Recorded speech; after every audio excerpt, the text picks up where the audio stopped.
চোর আসতেছে ঘরের ভিতরে, ওই জবান বন্ধ করে আল্লাহ আল্লাহ আল্লাহ আল্লাহ জিকির করতেছে। চোর কয় তোর মতো তুই কর, আমার মতো আমি করি।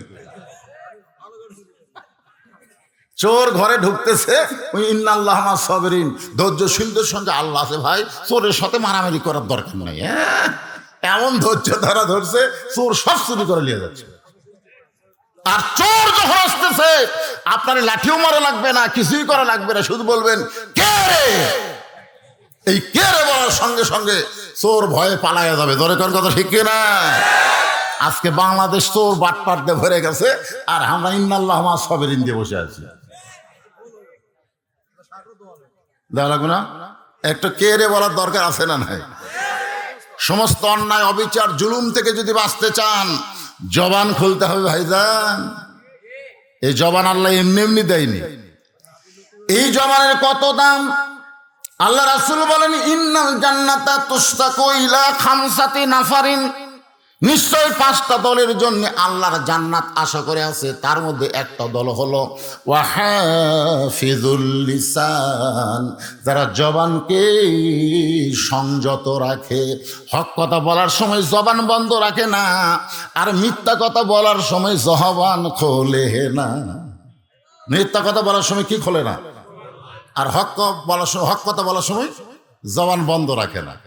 আজকে বাংলাদেশে মিথ্যা কথা বলার সময় ওরে বাবা রে সমানে জবান খুলতেছে, আর হক কথা বলার সময় জবান বন্ধ রাখা যাবে? আজকে যেই মাহফিল আপনারা বসেছেন, একটু মনোযোগ দিয়ে শুনবেন এবং মাঝে মধ্যে হোহা করবেন। কি বলতেছিলাম? এমন সময় হযরত ওমর মসজিদ নববীর মধ্যে ঢুকবে নবীর সঙ্গে দেখা করার জন্য। কার সঙ্গে? 1 নম্বরকে আবু বকরকে বলতেছে, ভাইজান আপনি মসজিদ দরজাত খাড়ায় আছেন কেন? আবু বকর হলো ভিতর দিকে তাকায়, দেখ দেখ। ওমর ফারুক এই দৃশ্য দেখার পরে দাড়ি টানা আর টুপি ফেলে দেওয়া, এই দৃশ্য দেখার পরে বলতেছে, এই 2টা সন্তান বড় বেয়াদব, এরা সবসময় নবীকে কষ্ট দেয়। কি বলছে? এই 2টা সন্তান বড় বেয়াদব, এরা সবসময় নবীকে কষ্ট দেয়।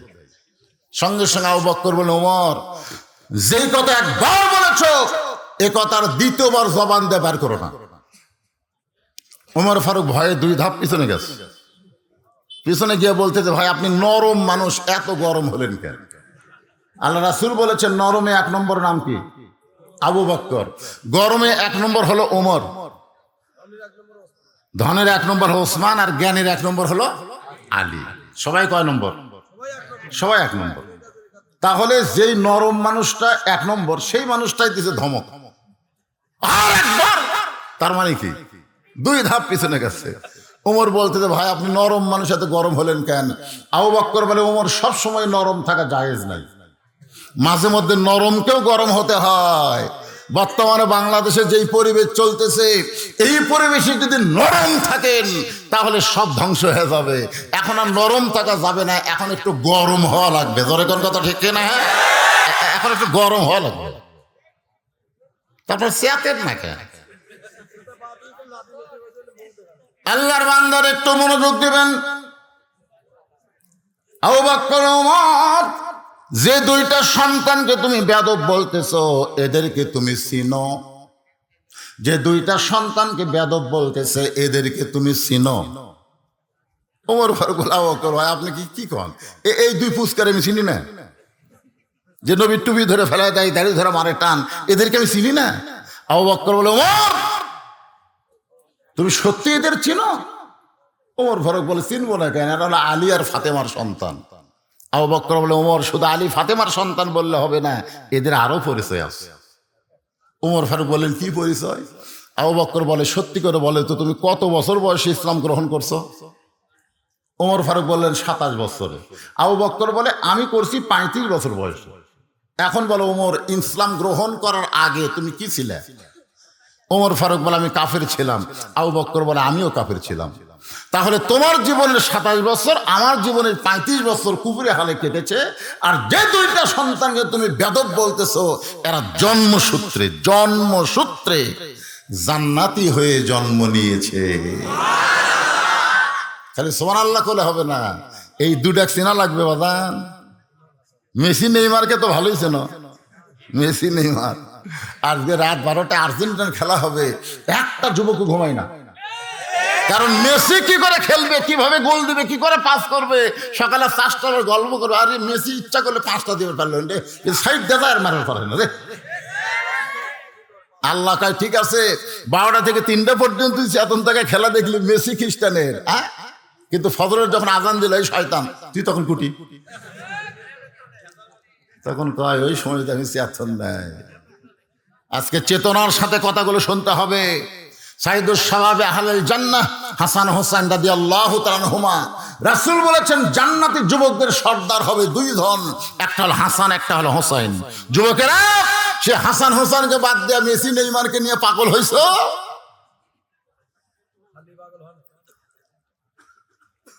ওমর ফারুক চোখের পানি বের করে বলতে যে ভাইজান এই কথা আমি কোনোদিন চিন্তা করি নাই। আসলে জন্মসূত্রে আমরা মুসলমান, সুবহানাল্লাহ কোন, এই জন্য প্রশংসা করবো কার? আলহামদুলিল্লাহ। আমরা নবীর প্রতি দরুদ কেন পড়বো সেটা তো আগে আপনার আলোচনা শুনলেই। আল্লাহ কবুল করুক, জোরে করে আমিন। এখন আসেন সবাই একটু মনোযোগ দিয়ে শুনবেন কোরআনের আলোচনা। সামিনা ও তানা খালি শুনলে হবে না, এটাকে গ্রহণ করা লাগবে। এই যে কোরআন শরীফ এখানে আছে, আপনারা দেখেন, একবার তাকায় দেখেন। আমি যদি আপনাদের সবাইকে বলি এই কোরআনটা এসে একটু ধরেন তো, অনেকে বলবেন হুজুর শরীর ঠিক নেই, বলবে না শরীর ঠিক নাই, পেশাব করে পানি লাইনি শরীর না পাক। অথচ আল্লাহ বলেছেন লা ইয়ামসুহু ইল্লাল মুতাহহারুন, ততক্ষণ পর্যন্ত তুমি এটা স্পর্শই করতে পারবে না যতক্ষণ তুমি পবিত্র না হবা। এখন আপনারা বলেন যেই কোরআন ধরতে গেলে, এই ছেলেরা শোনো, এখন যদি স্বয়ং জিবরাইলকেও আল্লাহ এখানে বক্তা করে দেয়, তোমাদেরকে ভালো করার ওয়াজ জিবরাইলের কাছেও নাই।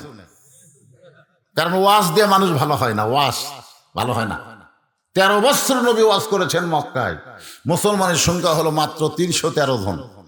কোন কিতাবে লিখছে 321 জন। 13 বছরে মুসলমান কয়শো? 321 জন। এটা হলো ওয়াজ। হিজরত করে নবী যখন মদিনায় গেলেন, মাত্র 8 বছরে 10,000 সাহাবী নিয়ে নবী মক্কা বিজয় করলেন। মাত্র 8 বছরে কত হাজার? তাহলে মক্কায় 13 বছরে 320, আর মদিনায় 8 বছরে 10,000 নিয়ে মক্কা বিজয়। তাহলে মক্কার ইসলাম আর মদিনার ইসলাম এক না। জোরে কোন কথা ঠিক না? আজকে বাংলাদেশে চলতেছে মক্কার ইসলাম। মক্কার রাসূল হবে বক্তা, আবু জেহেল হবে নেতা। মক্কাতে রাসূল কি বক্তা, রাসূল কি আর নেতাকে? রাসূল নামাজের কথা বলবেন, কিন্তু নামাজের আইন করতে পারবেন না, কারণ নেতা আবু জেহেল আইন কেমনে করবে? আজকে বক্তারা নামাজের কথা বলবে, নামাজ না বললে পাপ হবে, এক ওয়াক্ত নামাজ না পড়লে কি হবে, এইগুলো ওয়াজ করতে পারবে কিন্তু আইন করতে পারবে না। জোর করে যুবকদেরকে নামাজ ধরানোর ব্যাপারে বক্তা পারবে না, করতে হবে সরকারকে। জোরে কোন কথা ঠিক কিনা? আমাদের ভাগ্য ভালো, বর্তমান বাংলাদেশের প্রধানমন্ত্রী 564 মসজিদ বানালো। খালি মসজিদ বানালে হবে না, মুসল্লি বানানো লাগবে। কিন্তু আমাদের ভাগ্য খারাপ, আমাদের মুসল্লি নাই। মসজিদের মুসল্লি না হয়ে আপনি যদি কবরে আসেন, তাহলে আসিয়া দেখেন কি হবে। খবর আছে না নাই? দরকার আছে না? মোরা বলে তুষ, কে কল যে মোরা তুষ? কে বলে মানুষ মরে, মানুষ মরিলে তবে বিচার হবে কার? পঞ্চ আত্মা পঞ্চরুহু, গানটা মনোযোগ দিয়ে শুনবেন। পঞ্চ আত্মা পঞ্চরুহু হিসাবেতে দেখা যায়, একেতে দুইয়েরই জনম, পরমাত্মার মরণ নাই। কে বলে মানুষ মরে, মানুষ মরিলে তবে বিচার হবে কার? আপনারা কি মনে করছেন মরে গেছে? খালি কবরত থুই আসবি, কবরত খালি থুই আসা 40 ধাপ। কয় ধাপ? 40 ধাপ যাওয়ার পরে আল্লাহ 2 জনক পাঠা দিবি, যা সাইজ কর যা।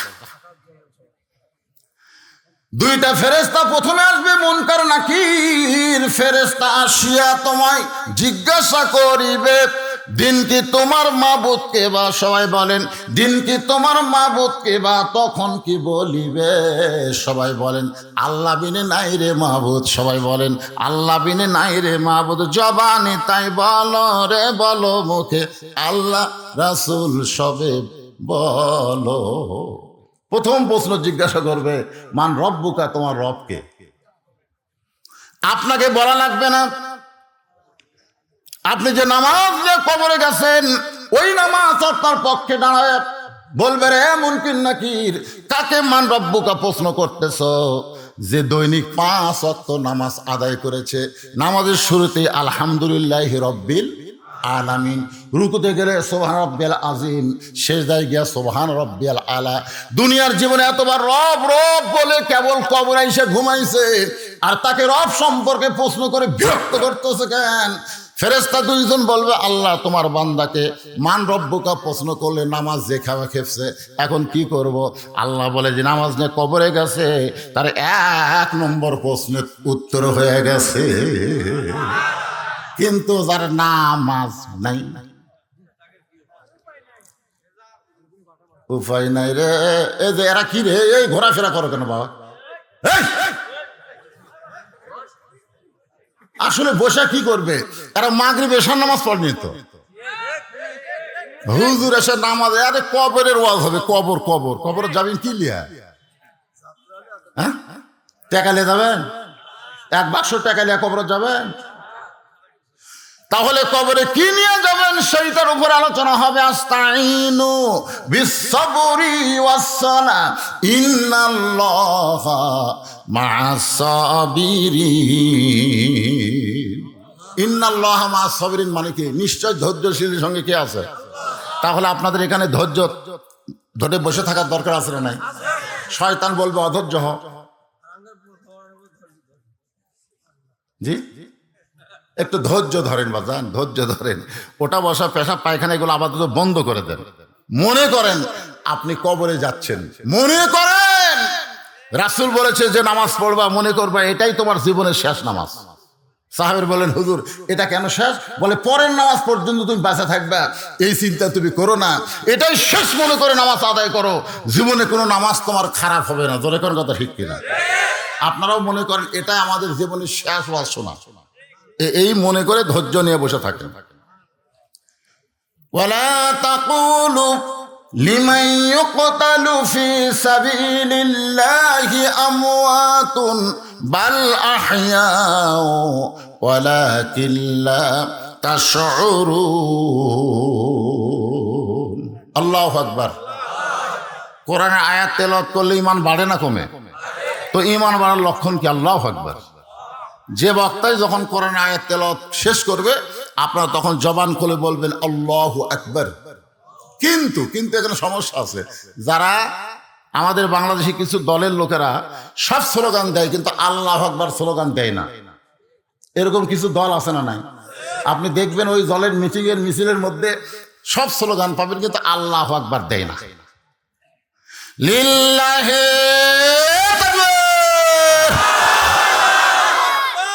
আপনার বলেন তো, আল্লাহু আকবার বললে শয়তান খুশি হয় না বেজার হয়? কিন্তু যাদের মধ্যে শয়তানি আছে তারাও কেন ওয়াজ করবে এই তকবীর কেরা।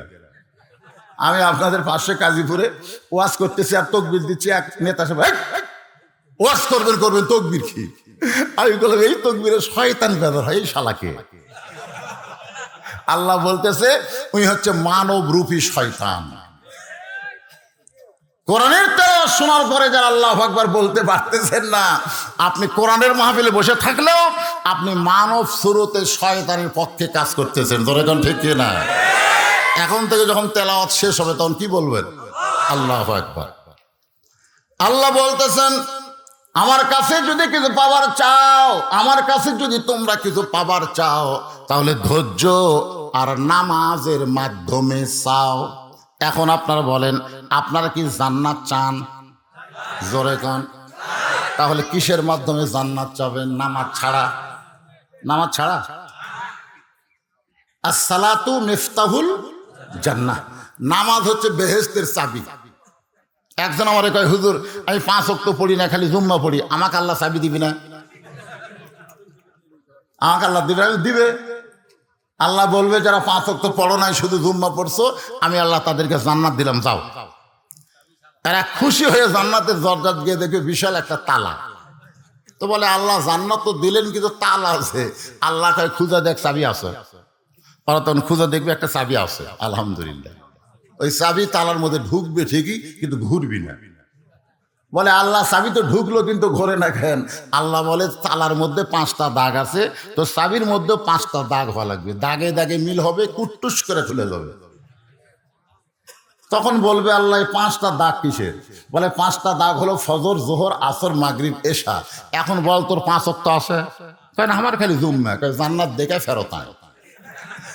যারা 5 ওয়াক্ত বাদ দিয়ে খালি জুম্মা মারতেছেন এরা জান্নাত দেখবার পারবেন কিন্তু ঢুকবার পারবেন না। এখন সেই জান্নাতে যদি যাইবার চান, 1 নম্বর নামাজ হলো ফজর। জোরে কার নাম কি? লাইলাতুল মিরাজ থেকে রাসূল যখন দুনিয়াতে ফেরত আসলেন, আল্লাহ রাসূল বললেন সাহাবীরা, এই ফজরের নামাজ যখন আল্লাহ আমাকে দিচ্ছেন, আমি তখন বললাম আল্লাহ, যখন সবাই ঘুমের মধ্যে পাগল হয়ে থাকবে, ওই ঘুমের মধ্যে পাগল, বিশেষ করে পৌষ মাঘ মাসে ফজরের নামাজ পড়া আমাদের জন্যে কঠিন না? এই যুবক শোনো, তোমরা যখন ফজরের নামাজ পড়বার যাবা, ল্যাপ ফেলে দিয়া তোষক লাগতে মারে, সালাত খায়রুম মিনান শোনার সাথে সাথে ল্যাপত মারছে লাগতি, তোষক মারছে ঝাড়ি, ঠান্ডা পানি দিয়ে উজু করে মসজিদে যায়, ফেরেশতাকে আল্লাহ এরা কে? আল্লাহ বলতেছে বাংলাদেশে যদি এখন বদর যুদ্ধ থাকতো, সেই যুদ্ধের এরা সৈনিক হতো।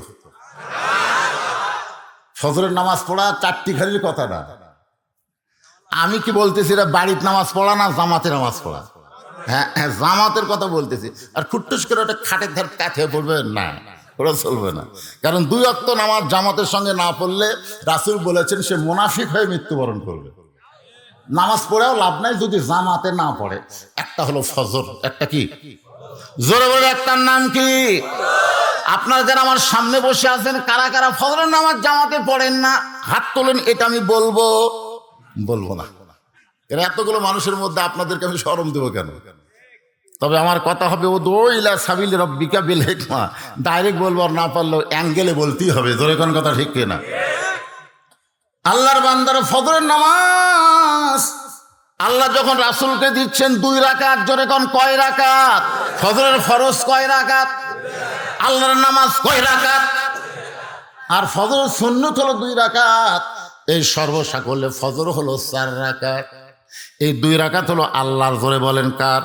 এই 2 রাকাত হলো লাইলাতুল মিরাজের নামাজ। মিরাজের রজনীতে আল্লাহ তাআলা রাসূলকে 5 ওয়াক্ত নামাজ দিয়েছিলেন, তার মধ্যে 1 ওয়াক্ত নামাজ হলো ফজর। রাসূল বলে সাহাবীরা শোনো, আমি যখন বললাম আল্লাহ এই ফজরের নামাজ আমার উম্মতেরা জুমাতে মসজিদে গিয়া জামাত, আপনি কেমন খুশি হবেন? আল্লাহ বলে হাবিব, আপনার আদি পিতা আদম আলাইহিস সালাম একটা ভুল করার কারণে 350 বছর কেঁদেছে। আপনার বলেন তো আদম নবী কি ভুল করেছে না অপরাধ করছে? অপরাধ। কেরে আপনি যদি বেটা হইয়া বাপের এটা কবার না পারেন, আপনি কেমন বেটা পারেন? আদম আলাইহিস সালাম যেটা করেছে এইটা হলো ভুল, জোরে বলেন কি? আর হাওয়া যেটা করেছে এইটা হলো অপরাধ, জোরে বলেন এইটা কি? কারণ হাওয়া কিন্তু নবী না, আদম হলেন নবী। আর নবী সম্পর্কে আল্লাহ বলেছেন কুল্লু নাবিয়ুন মাসুমাইন, প্রত্যেকটা নবীরা হলো বেগুনা মাসুম। ধরে খান সুবহানাল্লাহ। আজকে ক্লিয়ার হয়ে নেন, আমাদের আদি বাবা আদম কি নবী? ধরে আদম কি? কিন্তু আমাদের মা হাওয়া নবী না। এই জন্য হাওয়া গন্ধম ফল খাসে, খাওয়ার পরে শয়তান বলতেছে তুই যে একলা একলা খালি, তুই একলাই জান্নাতে থাকবি, তো তুই একলা জান্নাত থাকতে পারবি? আদম না খাওয়ার কারণে আল্লাহ জান্নাত থেকে বের করে দিবি অখিলা। এমন একটা কুমন্ত্রণা দিয়েছে স্টার জলসার মতন। কি জলসার মতন? তার জলসা দেখবেন শাশুড়ি বেটার বউ গন্ডগোল, ভাবির সাথে দেওয়ার প্রেম, এলা কিন্তু স্টার জলসা জি বাংলার নাটক। এইগুলো আমাদের মেয়েরা দেখে, স্বামী গেছে মালসে, এখন দেওয়ারা নিয়ে ফিল্ডিং মারে। ধরে কোন কথা ঠিক কিনা? এখন মা হাওয়াকে শয়তান যখন কুমন্ত্রণা দিল, তখন ওইটাকে শরবত বানায় আদম নবীরে খাওয়াইলো। আদম নবী যখন তাকায় দেখে হাওয়া মুচকি মুচকি হাসতেছে, আদমের ভিতরে চিন্তা হলো হাওয়া শরবত খাওয়ার পরে হাসলে কেন? হাওয়া বলতেছে ফল আকারে পারি নাই, ওটা শরবত করে আপনারে খাওয়াই দিলাম। আদম বলে হাওয়া কি খাওয়াইলা? বলে গন্ধম ফল, যে গাছের কাছে আল্লাহ যাইতে নিষেধ করেছে ওই গাছের ফল শরবত করে খাওয়ালাম। সঙ্গে সঙ্গে আমাদের বাবা আদম আলাইহিস সালাম আমার দিকে তাকান, এই জায়গায় এত জোরে চাইবা ধরলো, ফলটার রস যেন নিচে না নামে, আর এই ডান হাত কানা মুখের মধ্যে ঢুকাই দিল। এত জোরে হাত ঢুকাই দিল, কবজা পর্যন্ত হাত গলার মধ্যে গেল, গলা ফেটে রক্ত বের হলো। সামান্য সামান্য একটু শরবত ভিতরে যাওয়ার সঙ্গে সঙ্গে আল্লাহ বলে আদম রে আর জান্নাতে থাকতে পারবি না। আদম বলে আল্লাহ আমার দোষ কি? আল্লাহ বলে গন্ধ ফলের রস যার পেটত যায় তারা পেশাব পায়খানা হবে, আর জান্নাতে কোনো পেশাব পায়খানা নাই। এখন তোর যে পেশাব পায়খানা হবে, তো বলে আল্লাহ পেশাব পায়খানার জায়গা কোনটি? সেটি পাঠাচ্ছি। এখান থেকে বোঝা গেল দুনিয়া কিসের জায়গা। কথা কয় না, কথা কয় না। এখন পায়খানার মধ্যে আপনি যদি যায়, এখন ঢুকছি আর বাড়াবো না রে, আল্লাহকে কত বড় পাগলা, পায়খানার যায় কয় আমার বার করে কে? এই দুনিয়া হলো পেশাব পায়খানার জায়গা। দুনিয়া আদনা থেকে দুনিয়া, দুনিয়া মানে কিছুই না, দুনিয়া মানে কিছুই না। আর সেই দুনিয়াতে এসে আমরা আর দাবার চাচ্ছি না, মনে করতেছি কি হনু রে। এরকম আছে না নাই? যেরকম আজ দুনিয়াতে ক্ষমতার স্বাদ পাইয়া অনেকে ক্ষমতা থেকে নামতে চাচ্ছে না, মনে করছে কি হলাম রে। আল্লাহ বলে ক্ষমতা তোর না, ক্ষমতার মালিক হলাম আমি আল্লাহ।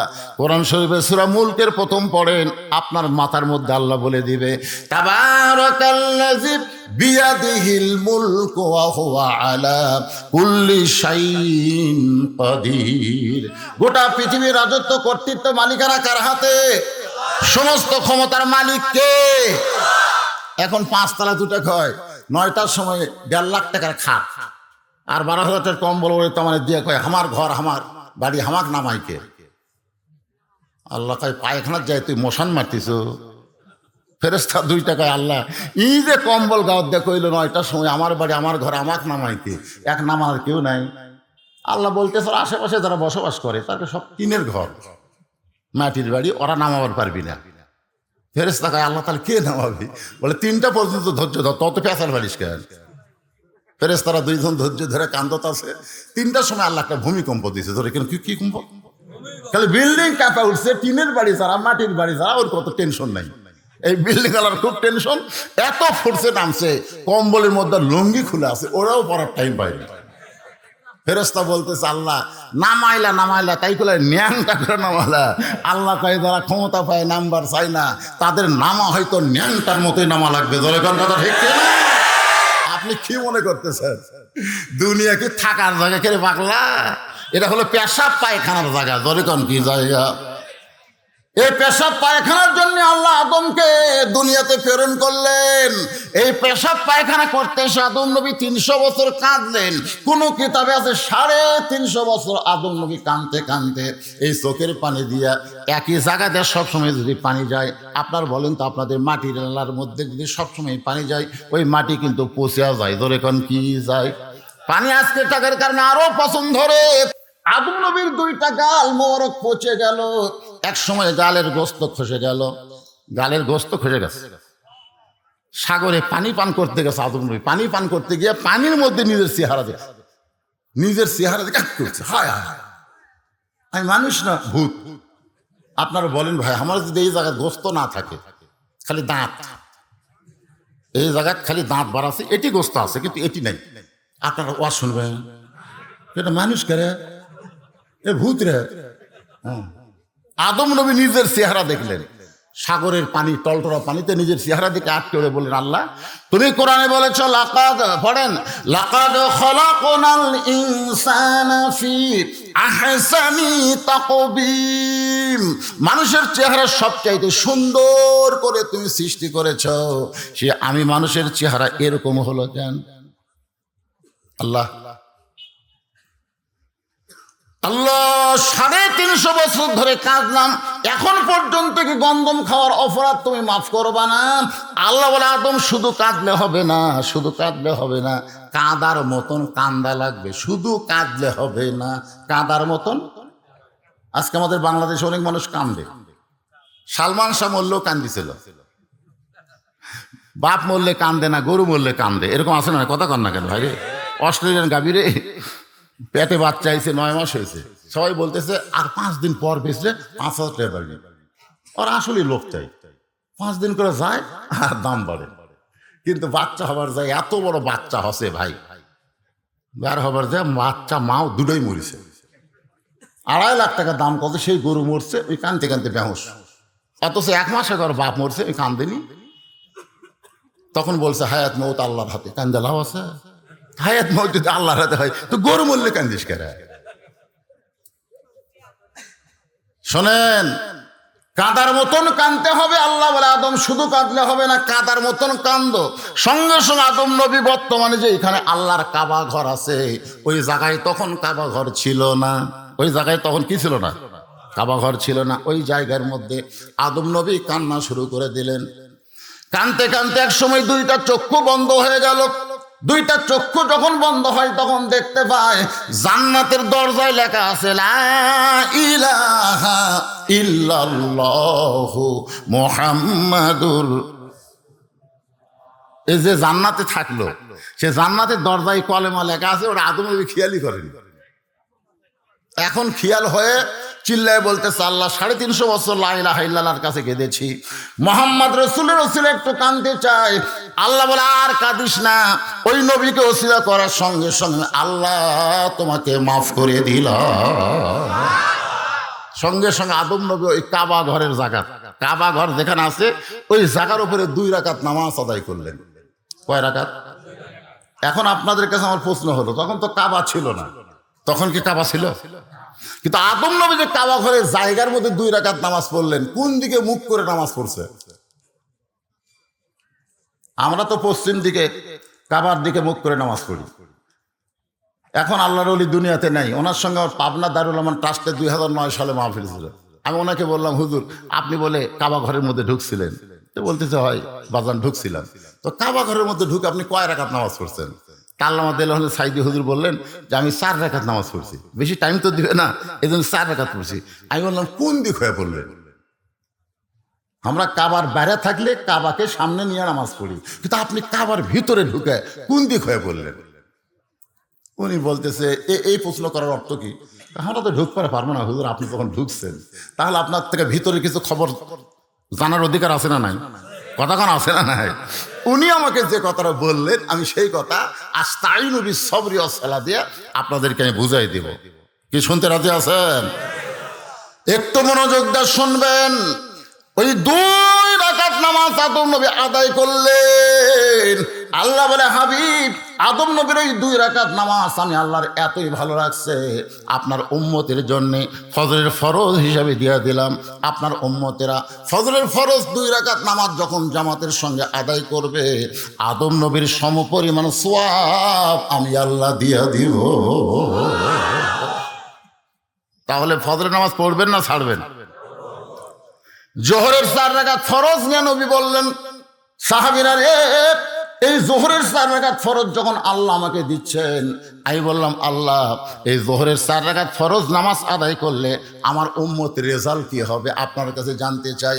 আল্লাহ বলেন হাবিব রে, আপনার জাতির পিতা হযরত ইব্রাহিম চড়কের উপরে বসা, চড়কের রশি ধরে টানতেছে তার বাবা আজর, আর নিচে দাউ দাউ করে নমরুদের আগুনের চুলা জ্বলতেছে। ভাইজান বর্তমান বাংলাদেশে যারা ইব্রাহিমের অনুসারী, যারা ইব্রাহিমকে জাতির পিতা বিশ্বাস করে, তাদের অবস্থাও খুব একটা ভালো। একটু মনোযোগ দিয়ে শুনবেন। কে টানতেছে? কে? আজর মনার কে হয়? বাবা হয়। সেটা বলে কি হয়? বাবা রশি ধরে টানতেছে ছেলেকে বাঁচানোর জন্যে না মারার জন্যে? আপনার বলেন তো, যেই বাবা জাহান্নামের নয় নমরুদের আগুনের চুলার মধ্যে ফেলে দেওয়ার জন্য ছেলে রশি ধরে টানে, এই বাবা ভালো বাপ না খারাপ বাপ? আর যেই বাবা তার সন্তানকে জাহান্নামের মধ্যে ফেলে দেওয়ার জন্য রশি ধরে টানতেছে, এই বাবা ভালো বাপ না খারাপ বাপ? আপনার বলেন তো সেই বাবা কারা? যেই বাবা নিজে নামাজ পড়ে, ছেলে ল্যাপের মধ্যে ঘুম পাড়ে, তা কিছুই কয় না। বাবা একলা একলা জোহরের নামাজ পড়লো, নামাজ শেষ করে সে ডাকতেছে বাবু ও বাবু, ছেলের বয়সে তো 22 বছর ছাড়িয়ে, তাকে আবার ডাকতেছি, বাবু আসো একসাথে ভাত খাই। বাপ বেটাক সাথে করে নিয়ে বাপের পাতের মাছের টুকরা গোস্তের টুকরা বেটাক দেয়। ফেরেশতাকে আল্লাহ এই শয়তান একলা একলা নামাজ পড়লো আর ভাত খাওয়ার সময় বেটাকলে জামাত করলো, এর খবর কি? আল্লাহ বলতেছে নামাজি বেনামাজি একত্র হলে জাহান্নামে। এখন আপনারা চিন্তা করেন ভাইজান, আজর রশিদ হয়ে টানতেছে তার ছেলেকে নমরুদের চুলার মধ্যে ফেলে দেওয়ার জন্যে। আজকে অনেক বাবা আছে, রাসূল বলেছেন 7 বছর থেকে নামাজের তালিম দেওয়া ধরে, কারণ কয় বছর? এই যে মাথা চুলকাচ্ছে, ওর বয়স কত হবে? 8 বছর। আপনি এক ভাই বললো 8 বছর, ঠিক আছে 8ই ধরলাম, আমি 7ই ধরলাম। এখন থেকে ওর বাপ কিভাবে নামাজের নিয়ত বান্ধা লাগবে, কিভাবে হাত বাঁধতে হবে, কিভাবে রুকু করা লাগবে, কিভাবে সেজদা করা লাগবে, এই 3 বছর ধরে এটা শেখাতে হবে। এর নাম হলো তালিম দেওয়া। ধরে কোন কি দেওয়া? আর 10 বছর থেকে যদি পড়বার না চার ঘাড় ধরা লাগবে, ঘাড় ঘাড় এই জায়গা কি চলো শিখেছ। আপনি যদি 10 বছর থেকে আপনার ছেলেকে ঘাট ধরে মসজিদে নিয়ে যাওয়ার পারেন, ও 20-22 বছরে ফোরজি মোবাইল নিয়ে অশ্লীল ভিডিও দেখবে না। ইন্না সালাতা তানহা আনিল ফাহশাই ওয়াল মুনকার, একমাত্র নামাজই পারে মানুষকে যাবতীয় খারাপ থেকে বাঁচাই দিতে। ধরে কোন কথা ঠিক কিনা? আজকে আমাদের ছেলেগুলো মিস কল মারতেছে, যেখানে মেয়েরা আইছে কতগুলো যুবক যায় মিস কল মারতেছে, আর কতগুলো মেয়েরা আইছে ওরাও আর শুনবার আসে নাই, এই যুবকেরাও আর শুনতে আসে না। এরা বলছে আজকে বলবিশিত আসতেছে, ওই ওয়াজ শোনার নাম করে চলো বাইরে যায়। ওই বাপ মারে ফাঁকি দিয়ে চলে আইছে, ইও বাপ মারে ফাঁকি দিয়ে, আসলে ওয়াজ কেউ শুনতেছে না, খালি মিস কল মারতেছে। কতগুলো যুবক দেখলাম, কতগুলো যুবক আমি দেখলাম ওয়াজ শুরু করতে ওরা কিন্তু 4-5 জন উঠে গেল। আমি বুঝলাম ওরা ওই তালে মারছে মিস কল। এখন হুজুর উঠছে, এখন রাস্তা ক্লিয়ার। কেন মেয়ে মানুষের কাছে তোমরা যুবকেরা ঘোরো কেন? আর কোন মেয়ে যুবকে মিস কল মারলো? আপনি কি কভার চাচ্ছেন ওর বাপকে আল্লাহ ছাড়বে? তুই কেমন বাপ? নবী যদি তার মেয়ের দিকে খেয়াল করে, ফাতেমাকে ডাক দিয়ে বলতো, ফাতেমা কখনো মনে করবা না তোমার বাবা আল্লাহর নবী বলে তুমি জান্নাতি, কখনোই মনে করবা না। জান্নাতে যদি যাবার চাও, জান্নাতের আমল করে জান্নাতে যেতে হবে। খালি ওয়াজটা করে না, এটা তো বড় হলে কইছে। 9 বছরে ফাতেমা, 9 বছর, হাতের মধ্যে চুরি দিয়ে মুচকি মুচকি হাসতেছে। এই দৃশ্য দেখার পরে নবী ঘরের মধ্যে ঢুকলেন না। ফাতেমা চমকে গেল, যে বাবাকে মা মা বলে আদর করে সেই বাবা কেন ঘরে ঢুকলো না? ঘর থেকে ফাতেমা বের হয়ে দেখে বারান্দায় আল্লাহর নবী কাঁদতেছে। ফাতেমা বলে, বাবা কি দুঃখে আপনি এমন করে কাঁদেন? রাসূল বলে, ফাতেমা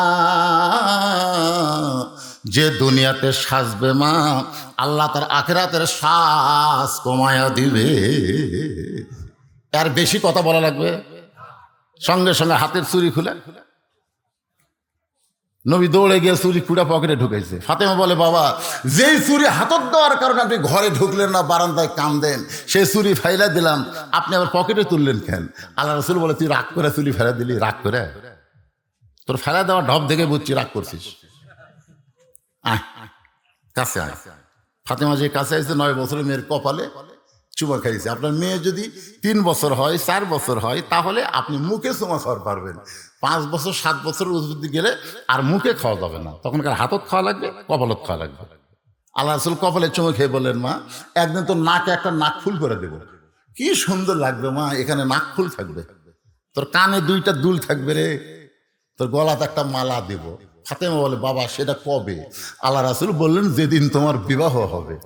মেয়েরা কেবলমাত্র এক ব্যক্তির জন্য চুরি পরবার পারবে, গলাত মালা দিবার পারবে, নাকত ফুল দিবে, কানো দুল দিবে, এক ব্যক্তির জন্য। সেই ব্যক্তি হলো তার স্বামী। তোর এখনো স্বামী হয়নি। এই কথার দ্বারা কি বুঝলেন? এই কথার দ্বারা কি বুঝলেন? সাজুগুজু করতে ইসলাম নিষেধ করে নাই, তবে এক ব্যক্তির জন্য সাজতে হবে। সেই ব্যক্তির নাম কি? আরো জোরে বলেন। আমার মায়েরা যারা পর্দার অন্তরে বসে আছেন, মা আপনার স্বামীর জন্য সাজবেন। নবীর মেয়ে সেজেছে, নবীর বিবিও সাজছে। মা আয়েশা রাদিয়াল্লাহু তাআলা আনহা গভীর রাত্রে, তখন আয়না ছিল না, নবীর নূরের আলোতে, জোরে কোন সুবহানাল্লাহ। কতগুলো মেয়েরা আল্লাহ রাসূল যখন বিদায় নিল তখন মা আয়েশার কাছে এসেছে, এসে বলতেছে, মা আমরা নবীর সম্পর্কে একটু জানবার চাই। কি সম্পর্কে? তো মা আয়েশা বললেন, তোমরা নবীর সম্পর্কে জানবে না আমার স্বামী সম্পর্কে শুনবে? মেয়েরা বলতেছে, আপনার স্বামীও যিনি আল্লাহর নবীও তিনি। আয়েশা বললেন, না, এক গুলিয়ে ফেললে হবে না। শোনো, আমি 6 বছর বয়স আমার বিয়ে। ছেলেরা শোনো, আজকে মা আয়েশাকে নিয়ে অনেক নাস্তিকের আবল তাবল কথা বলতেছে না, বিশেষ করে আসাদ নূর যে আবল তাবল কথা বলছে আজকে। শোনো, মনোযোগ দিয়ে শোনো, নবীর উম্মত হবে আর নবীর বিবি সম্পর্কে জানবা না, আমার মা সম্পর্কে জানবা না। আয়েশা হচ্ছে আমাদের মা, যেরকম কে উম্মাহাতুল মুমিনিন। 6 বছর বয়সে নবীর সঙ্গে বিয়ে হয়েছে। কয় বছর? আর 9 বছর বয়সে নবীর ঘরে আইছে। মা আয়েশার বয়স যখন 18 বছর তখন নবী বিদায় নিছে। সর্বসাকলে নবীর ঘরে থাকছে কয় বছর? হিসাব করলো না। 6 বছরে বিয়া হয়েছে, 9 বছর ঘরে থাকছে, আর 18 বছর বয়সে নবী বিদায় নিছে। তাহলে কয় বছর? 9 বছর। আয়েশা বলতেছে, আমি নবীর সঙ্গে ছিলাম। এই 9 বছরের মধ্যে আমি মাত্র 3 বার, কয়বার? 3 বার আল্লাহর নবীকে দেখছি। 9 বছরে দেখছি মাত্র 3 বার। আর সবসময় তিনি আমার স্বামী ছিলেন। আর নবী হিসেবে দেখেছি মাত্র কয়বার? 3 বার। আর সবসময় কি ছিলেন? স্বামী ছিলেন। এখন তোমরা বলো, এই 3 বার নবীর কথা শুনবা না সবসময় স্বামী ছিল সেটার কথা শুনবা? তো মেয়েরা বললো, আমার তো গোলক ধারত পড়ে গেলাম। ঠিক আছে, আপনার স্বামীর সম্পর্কে শোনার আগে আপনি যে 9 বছরে 3 বার নবীকে দেখলেন, এই নবী সম্পর্কে একটু আমরা জানতে চাই। আজকে যারা আমরা নবীর উম্মতের দাবি করি, সেই নবী সম্পর্কে আমাদের জানার দরকার আছে না নাই? অবশ্যই বলবো। বাগান একটু ধৈর্য ধারণ করবেন। জোহরের 4 রাকাত নামাজ কেমনে পাইলাম, এটা বলার জন্য ইব্রাহিম আলাইহিস সালামকে আগুনের চুলার মধ্যে পড়ে গেল। আগুনের চুলার মধ্যে যখন পড়ে গেছে, আপনার বলেন তো আগুন কি আগুন আছে? কুলনা ইয়া নারু কুনি বারদাও ওয়া সালামান আলা ইব্রাহিম। ইব্রাহিমের জন্য আল্লাহ আগুনকে শান্তিদায়ক বানায় দিল। ওই আগুনের চুলার মধ্যে আমাদের জাতির পিতা 40 দিন ছিল। জোরে কোন কয় দিন? আগুন যখন শান্তির বাগান পায়, ইব্রাহিম আলাইহিস সালাম এক নিয়তে 4 রাকাত নামাজ আদায় করে। জোরে কোন কয় রাকাত? ওই 4 রাকাত নামাজ আল্লাহর এত ভালো লাগছে, আল্লাহ লাইলাতুল মিরাজে নবীকে 4 রাকাত নামাজ দেয়। বলেন, নবী গো, এই যে 4 রাকাত নামাজ যদি জোহরের সময় আপনার উম্মতেরা আদায় করে, ইব্রাহিম নবী সমপরিমাণ সওয়াব আমি আল্লাহ দান করে দিব। খালি সুবহানাল্লাহ বললে হবে না, জোহরের নামাজ জামাতের সঙ্গে আদায় করা লাগবে। সাহাবীদের আগ্রহ বেড়ে গেল, ইয়া রাসূলুল্লাহ, যোহরের নামাজ আদায় করলে ইব্রাহিম নবীর সমপরিমাণ সওয়াব যদি আল্লাহ দেয়, তাহলে আসরের নামাজ আদায় করলে আমাদের ফজিলত কি আমরা একটু শুনতে চাই।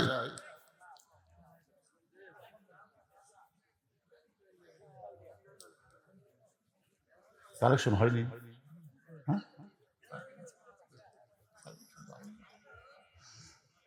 আরে আমার জামাই হচ্ছে কালেকশনের বাপ, তারপরেও কালেকশন হয়নি? আপনাদের ভিতরে কি গামছা ব্যাগ দেয়নি? তো হয়নি কোন কেন? একটা গানই যথেষ্ট, কালেকশনের একটা গানই যথেষ্ট। গানটা আপনারা জানেন?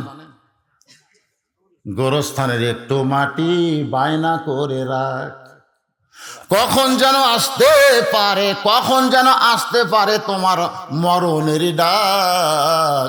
গোরস্থানের একটু মাটি বায়না করে রাখ। আপনার বলেন তো, সর্বশেষে যেই ব্যক্তি কবরে যাবে কতদিন থাকা লাগবে? না, 50,000, 40,000 হাদিসে এই রাবির দিক দিয়ে একটু দুর্বল, কিন্তু 50,000 হাদিসটা সহি। এই জন্য আমরা বলবো কত হাজার? জোরে বলেন, কয় হাজার? দুনিয়াতে যে বাড়ি ঘর আমরা তৈরি করলাম কত বছর? 50-60 ঊর্ধ্বে ধরে। সেই হিসাবে আমার আর থাকার অধিকার নেই। এই কথা কেমনে বলে যে গোরস্থানের জন্য আদায় হয়নি? যেই বাড়িতে তুমি থাকতে পারবে না, সেই বাড়ি যদি এত সুন্দর করে তৈরি করো, যেখানে তোমাকে 50,000 বছর কমাস কম থাকা লাগবে, সে গোরস্থানের জন্য কান্দে কান্দে টেকা তোলা লাগবে না? ঠিক আছে, আর আপনাদের গোরস্থান, বিশেষ করে এই আওতার মধ্যে যারা গোরস্থান বানাইছে তাদেরকে বেশি বেশি দান করা লাগবে। বাইরে থেকে যারা আইছে ওরা কি গোরস্থানের টাকা কেনা বেশি টাকা দিবে? তাই ওই 10, 20, 50 টাকা, 100 টাকা দান করবে। আর আপনাদেরকে মেন ভূমিকা পালন করা লাগবে। তো গোরস্থান এই কয় গ্রামের গোরস্থান? এটা কয় গ্রামের? এই যারা এই যে গজারিয়ার যারা মাহফিল করতেছেন গোরস্থান, এই আহালের মধ্যে যারা আছেন তারা কারা কারা একটু হাত তোলেন তো দেখি। যারা মাহফিল করতেছেন গোরস্থানের রে, এই গ্রামের লোকজন এই 3-4টাই। আচ্ছা, এই আপনারা বাহির থেকে কারা কারা আইছেন তারা একটু হাত তোলেন দেখি, যারা বাইরের লোক। আচ্ছা, হাত নামান। বাহিরের সব লোক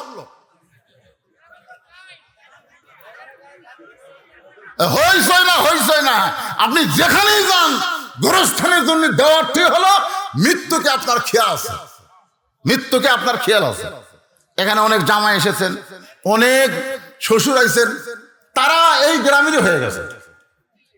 এই গ্রামের জামাই আছে, শ্বশুর আছে, বিয়ে আছে, তারা হয়তো আজ গাইছেন। তাদেরকে আমি বলবো, আমাকে বলতেছে হুজুর গোরস্থানের জন্য তেমন কিছু আদায় হয়নি। আমি আজকে কবরের পাথেও জোগাড় নামাজের কথা বলতেছি। নামাজের ওয়াজ সবাইকে ভালো লাগবে না। আমার ওস্তাদ আমাকে বলেছে, যারা সুদ খায় তুমি যদি সুদের বিরুদ্ধে ওয়াজ করো এদের কলিজার মধ্যে আগুন ধরবে। যে শালারা বেয়া নামাজি এদের নামাজের ওয়াজ ভালো লাগবে না। কথা কর না কেন? হ্যাঁ, নামাজের ওয়াজ ভালো লাগবে না, নামাজই পড়ে না তো। বুড়া হয়ে গেছে তারপরে নামাজ পড়ে না। ইমাম মালিক রহমতুল্লাহ বলেছেন, কোন বেনামাজ যদি মারা যায় আর কোন নামাজ যদি তার জানাজায় হাজির হয় তার আমল নামায় 1 হুকবা পরিমাণ পাপ হবে। ছাত্র বললেন, হুজুর বেনামাজির জানাজা তো যাওয়া যাবে না। ইমাম মালিক বললেন, পরিবেশের চাপ যদি থাকে তুমি অজু ছাড়া যাবা। যদি পরিবেশের চাপ থাকে যে জানাজাত না গেলে গ্রামের লোক কি বলবে, তাহলে তুমি অজু ছাড়া যাবা। অজু করে না, অজু ছাড়া। অজু করা অবস্থায় যদি বেনামাজে জানাজাত যাও তাহলে তোমার আমল নামায় 1 হুকবা পরিমাণ পাপ হবে। কেন পাপ হবে শোনেন। বাইনাল আবদি ওয়াল কুফরি তরকুস সালাত। আল্লাহ রাসূল বলেছেন, বান্দা আর কাফের এই দুইটা পৃথক করার জিনিসটার নামই হলো নামাজ। যারা বান্দা তারা হলো নামাজি, আর যারা কাফের তারা হলো বেনামাজি। আমি যেই বলবো বেনামাজি আপনারা বলবেন কাফের, বলতে পারবেন না। বেনামাজি আরো জোরে, বেনামাজি। আর নামাজিরা জান্নাতি, নামাজিরা ফাদখুলি ফি ইবাদি ওয়াদখুলি জান্নাতি। আর পাশেই আপনাদের এখান থেকে সামান্য দূরেই কিন্তু সারিয়া গান্ধী, জোরে গান ঠিক কিনা। গত বছর দিনের বেলায় আমি একটা মাহফিল করছিলাম, আপনাদের মনে আছে? পাশে আর একটা আমার করবার দেয়নি। যাই হোক, যেটা দেয়নি সেটা বাদ দেন। যেটা করছিলাম ওইখানে কিন্তু আমি আসরের নামাজের আলোচনা করছিলাম। ওই জায়গায় আমি আসরের নামাজের আলোচনা করছিলাম। এই জন্য আজকে আর নতুন করে আসরের ওয়াজ করব না, এখন ওয়াজ করবো মাগরিবের 3 রাকাত। জোরে কোন কয় রাকাত? হ্যাঁ, সেদিন শোনেন না? আচ্ছা, তাহলে পরে বলবো। এখন মাগরিবের 3 রাকাত নামাজ। আপনারা বলেন তো 5 ওয়াক্ত নামাজ, 4 ওয়াক্ত কিন্তু জোর। ফজর 2 রাকাত হলেও কিন্তু জোর। জোহর 4 রাকাত জোর, আসর 4 রাকাত জোর, এশা 4 রাকাত জোর, আর মাগরিবের 3 রাকাত হলো বেজোর। বেজোর না? আচ্ছা, 5 ওয়াক্তের মধ্যে 4টাই হলো জোর। জোর আর বেজোর বুঝুন তো আপনারা। তাহলে মাগরিবের 3 রাকাত কি? সাহাবারা বললেন, এ রাসূলুল্লাহ, এই বেজর মাগরিবের 3 রাকাত নামাজ আদায় করলে আমাদের লাভটা কি? রাসূল বললেন, তাহলে শোনো, এই যে কোরআন শরীফ শুনতেছেন, এই কোরআনের মধ্যে একজন নবীর নাম আছে। সে নবীর নাম হলো ইয়াকুব নবী। জোরে কোন কি নবী? ছেলেরা আমার সঙ্গে, মুরব্বীরা না, ছেলেরা একটু আমার সঙ্গে বলবা, ইয়াকুব নবী বাস করিতেন কেনানে, সবার চাইতে ভালোবাসতেন ইউসুফকে। ইয়াকুব নবীর কিন্তু 2টা বউ ছিল। কয় বউ? 2 বউ। বাবা আদম থেকে আমাদের নবী পর্যন্ত যত নবী দুনিয়াতে আইছে, একজন নবী খালি একটা বিয়া করছে বউ না পাওয়ার কারণে। বউ না পাওয়ার কারণে কয় বিয়া? একজন নবী, তার নাম হলো আদম আলাইহিস সালাম। বউ পায়নি, কারণ যে কয়টা মেয়ে মানুষ সবই তার মেয়ে। জন্ম দেওয়া মেয়ে আর ছেলে, বউ না পাওয়ার কারণে এক হাওয়াকে নিয়েই কিন্তু আদম নবী ছিল। আর একজন নবী এখনো বিয়ে করেনি, তার নাম হলো ঈসা আলাইহিস সালাম। আর প্রত্যেকটা নবী কম করে হলেও দুটা করছে, বেশি 100 পর্যন্ত করছে। কম করে হলো করা, 2টা করছে। এই জন্য আল্লাহ কোরআনে যেখানে বিয়ের আয়াত দিয়েছে সেখানে 2 দিয়ে শুরু করছে। তোমরা 2টা বিয়ে করো, মজা পাবা। এক বউ রাগ করলে আর এক বউয়ের কাছে যাবা, জোরে কোন কথা ঠিক কিনা? আর একটা লিয়ে যদি থাকো তোমার জীবনে মজা নাই। কোনো বউ যদি রাগ করে খালি এই তুই রাগ করছো আর কাছে যাবো, দৌড়ে এসে পা ধরে বলে যায় না আমি ভালো হয়ে গেছি। মেয়েদেরকে যদি সাইজ করতে চান, সামর্থ্য থাকলে আর একটা বিয়ে করেন, আপনার জীবন শান্তিময় হয়ে যাবে। খালি অর্থের দিক দিয়ে সামর্থ্য না, ওই দিক দিয়ে সামর্থ্য হওয়া লাগে। জোরে কোন কথা ঠিক কিনা? ওই দিকে কোন দিক ওটা ইশারা করে বললাম, পরে বুঝে নেবেন। তাহলে ইয়াকুব নবী 2টা বিয়ে করছেন। জোরে কোন কয়টা? 2টা বইয়ের পেট থেকে আল্লাহ তাকে 12টা সন্তান দিয়েছিল। জোরে বলেন কয়টা? একটা বইয়ের পেট থেকে মাত্র 2টা ছেলে, আর একটা বইয়ের পেট থেকে 10টা ছেলে। এই 10টা ছেলে অত্যন্ত খারাপ ছিল, 2টা ছেলে অত্যন্ত ভালো ছিল। ইয়াকুব নবী নির্জনে বসে আল্লাহর কাছে কান ধরে বলে, আল্লাহ আমার 10টা ছেলে এত খারাপ হলো কেন? আমি নবী হয়ে জন্ম দিলাম, তারপরে 10টা ছেলে আমার এত খারাপ হলো কেন? আর আমার 2টা ছেলে এত ভালো হওয়ার পিছনে কারণ কি? আল্লাহ বলে, ইয়াকুব তুমি বাবা, তুমি বুঝবা না। সন্তান ভালো মন্দ এটা বাপের কারণে হয় না, এটা হয় মায়ের কারণে। তোমার যে 10টা ছেলে খারাপ, এই 10টা হলো তোমার ওই বউটাও খারাপ। ধরে কোন কি খারাপ? আজকে যেই ছেলেরা কোরআনের মাহফিল হিসাব মেলার মধ্যে ঘুরতেছে, রাস্তায় ঘুরতেছে, কোরআনের মাহফিলে বসার সৌভাগ্য হচ্ছে না, বুঝবেন ওই ছেলের দোষ না, দোষ হলো ওর মায়ের। দোষ হলো কার? এই জন্য খ্রিস্টান নেপোলিয়ান বলেছে, ভালো একটা ছেলে যদি তোমরা চাও তাহলে ভালো একটা বাবা লাগবে না, ভালো একটা মার বড় দরকার। আজকে আমরা ভালো ছেলে যদি পাওয়ার চাই, ভালো মায়ের দরকার আছে না নাই? 10টা ছেলে রক্ত মাখা জামা নিয়ে ইয়াকুব নবীর সামনে কাঁদতেছে। এটা কিন্তু আসল কান্না না, এটা হলো অভিনয়ের কান্না। চোখ দেখালে দরদর করে পানি পড়তেছে। ইয়াকুব বলে, খবর কি বাবা? বলে, এই যে আব্বা ইউসুফের জামা, অনেক চেষ্টা করে বাঘের হাত থেকে ইউসুফকে আমরা রক্ষা করবার পারিনি, কিন্তু জামা রক্ষা করছে। আপনার বলেন তো এর মধ্যে ষড়যন্ত্র আছে না নাই? আচ্ছা, বাঘ যদি ইউসুফকে ধরে তাহলে আগে কি ইউসুফকে ধরছে না জামা ধরছে? জামা দেখে যে রক্ত মাখা জামা, কিন্তু কোনো জায়গা ছিঁড়েনি, ছিঁড়া ফাটা কিছুই নাই, সে জামা রক্ত মাখা। ইয়াকুব নবী বুঝবার পারলেন যে এরা ষড়যন্ত্র করছে, কিন্তু জবান খুললেন না, কারণ জবান খুললেই বিপদ। এই কারণে তিনি ঘরের মধ্যে গেলেন। ঘরের মধ্যে গিয়ে রক্ত মাখা জামা নিয়ে আল্লাহর কাছে বললেন, আল্লাহ আমার 10টা সন্তান ষড়যন্ত্র করতেছে, আমি তোমার কাছে বলতেছি আল্লাহ আমার ইউসুফ যেখানে থাকে না কেন তুমি তাকে হেফাজত করো। আপনারা বলেন তো, সন্তানের জন্য বাপের দোয়া কবুল হয় কি হয় না? শ্বশুরের হয়? কথা কয় না। বাপের দোয়া কবুল হয় কি হয় না? মায়ের দোয়া কবুল হয় কি হয় না? ডিসেম্বরের 1 তারিখ আমার অ্যাক্সিডেন্ট হলো। আমার গাড়িকে ট্রাক এবং বাস মারা দিল। আপনারা সবাই দেখছেন ফেসবুকে, সোশ্যাল মিডিয়ায়, আমি ওটা ছেড়ে দিছি। গাড়ি গুঁড়া হয়ে গেছে, কিন্তু আমার কিছু হয়নি। সব আল্লাহর না রে। এইখানে আমার মা, আব্বা 18 সালে মারা গেলে মা আমাকে বললো, বাবা তুই বাপের জানাজা যেভাবে করলি, আমি মরে গেলে এরকম কান্দা জানাজা করা লাগবে, ওয়াদা দে। আমি বললাম, মা আপনি আগে মরবেন না আমি আগে মরবো? কেমন বলবো? বলে, আমি মা হয়ে দোয়া করতেছি, আমার আগে তুই মরবি না কেন? সবসময় যদি 5 ওয়াক্ত নামাজ পড়ে তোর জন্য দোয়া করি, মরবি কেমন?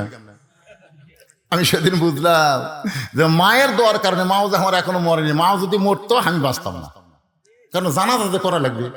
এই জানাজা করার জন্য আল্লাহ মায়ের দোয়ায় এখন আমাকে অক্ষত রাখছে। জোরে কর সুবহানাল্লাহ। তাহলে মায়ের দোয়া কবুল হয় না, শাশুড়ির দোয়া? জোরে কোন কার দোয়া? বাপের দোয়া না শ্বশুরের দোয়া? বাপের দোয়া না দয়াল বাবার দোয়া? দয়াল বাবার দরবারেতে কেউ ফিরে না খালি হাতে, দয়াল বাবার দরবারেতে কেউ ফিরে না খালি হাতে। শালি বাবা, কেল্লা বাবা, এই বাবা বাবা নিয়ে যারা জিকির করে এরাই হলো 1 নম্বর ভণ্ড। জিকির করতে হবে কার? শুধুমাত্র আল্লাহ ছাড়া অন্য কারো নামে জিকির করা যাবে? এমনকি নবীর নামও জিকির করলে শিরক হবে। কারণ নবীর নামে একটা গান গাইছিল আব্দুল আলিম, নবীর নাম জপে যেজন, নবীর নাম জপে যেজন, সেই তো দোজাহানের ধনী। সমস্ত আলিম কইল আব্দুল আলিম শিরক করতেছে। নবীর নাম জপে যেজন, এই জায়গায় বলতে হবে আল্লাহ নাম জপে যেজন, আল্লাহ নাম জপে যেজন, সেই তো দোজাহানের ধনী। তখন শিল্পী আব্দুল আলিম বলল, ভাইজান তাহলে আমি কি বলবো? তখন তারা বলল, আলেমরা বলল, আপনি বলেন নবীর নাম ভাবে যেজন, নবীর নাম ভাবে যেজন, সেই তো দোজাহানের ধনী। নবীকে ভাবা যাবে কিন্তু জপা যাবে না। জিকির করতে হবে একমাত্র কার? একটু মনোযোগ দিয়ে শুনবেন। ইয়াকুব নবী আল্লাহর কাছে দোয়া করছে। আল্লাহ ইউসুফকে কিভাবে হেফাজত করতেছেন দেখেন। বণিকেরা যাচ্ছে ব্যবসা করতে, হঠাৎ পানি তৃষ্ণা, তৃষ্ণা দেওয়ার মালিককে। ওরা পানির খোঁজ করতে করতে কূপের কাছে গিয়ে দেখে, ওরে বাবা রে, পূর্ণিমার চাঁদের চাইতে ওরে ফটফটা। একটা যুবক গান গাইছে, কুত্তার বাচ্চা ফুটফুটা সুন্দর, তোর হাওড়া ভাঙ্গা দিবি রে, হাওড়া ভাঙ্গা দিবি, কুত্তার বাচ্চা। লাকাদ খলাকনাল ইনসানা ফি আহসানি তাকবীম, বলতে হবে মানুষের বাচ্চা ফুটফুটা সুন্দর। ধরে কোন কার বাচ্চা? কথা কয় না। আপনার কি কুত্তার বাচ্চা না মানুষের বাচ্চা? ওই যে কইলো কুত্তার বাচ্চা, কুত্তার বাচ্চাটা কি বুঝালো? পরে বলতেছে ডাল চোর, গম চোর, আর কুন্ডা ভোট চোর, আরো কত চোর আমাকে দেশত আছে না নাই? ওদেরকে কিন্তু লক্ষ্য করে বলেছে কুত্তার বাচ্চা। ওটা বলার পেছনে কারণ হলো আল্লাহ বলেছেন, সুম্মা রাদাদনাহু আসফালা সাফিলিন। কর্মদোষী মানুষ পশুর চাইতেও জঘন্য হয়ে যাবে। একটু মনোযোগ দিয়ে শোনেন।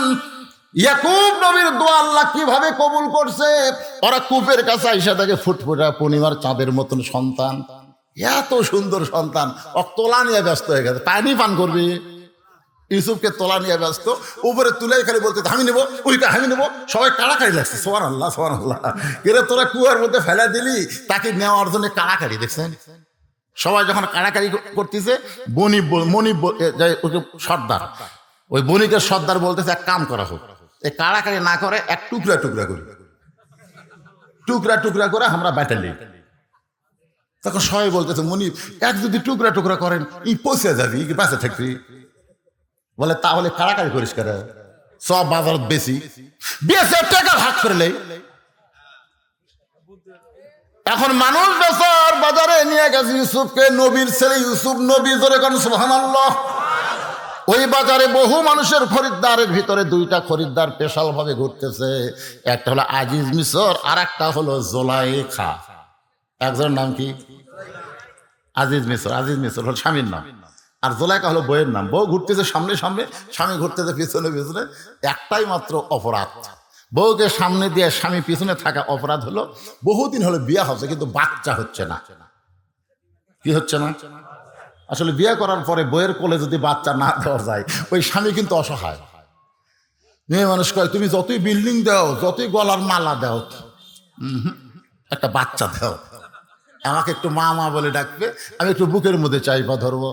মেয়েরা কিন্তু মাতৃত্বে খুশি, জোরে গান ঠিক কিনা? জোলাইখার বাচ্চা হয় নাই, বিয়ে হয়েছে বহুদিন। দেখি তো ছোট্ট মানুষের মধ্যে একটা ফুটফুটা বাচ্চা পাওয়া যায় কিনা। ইউসুফের সামনে দাঁড়ায় জোলাইখা হিঁকা নিলেন। আজিজ মিশর বলে খবর কি? বলে এত সুন্দর সন্তান আমি জীবনে কোনোদিন দেখি নাই, এইটারে আমি সন্তান হিসাবে নিবার চাই। ধরে কারণ সুবহানাল্লাহ। মনিবের সর্দার মুচকি মুচকি হাসতেছে। অন্য মনিব গুলাকে হাসেন কেন, বণিক গুলাকে হাসেন কেন? বলে হাসার কারণ হলো মেয়ে মানুষ যখন কোনো জিনিসের পছন্দ করে বুঝতে হবে তার দাম 10 গুণ বেশি। এই জন্য বউ নিয়ে খবরদার মার্কেট যাবেন না।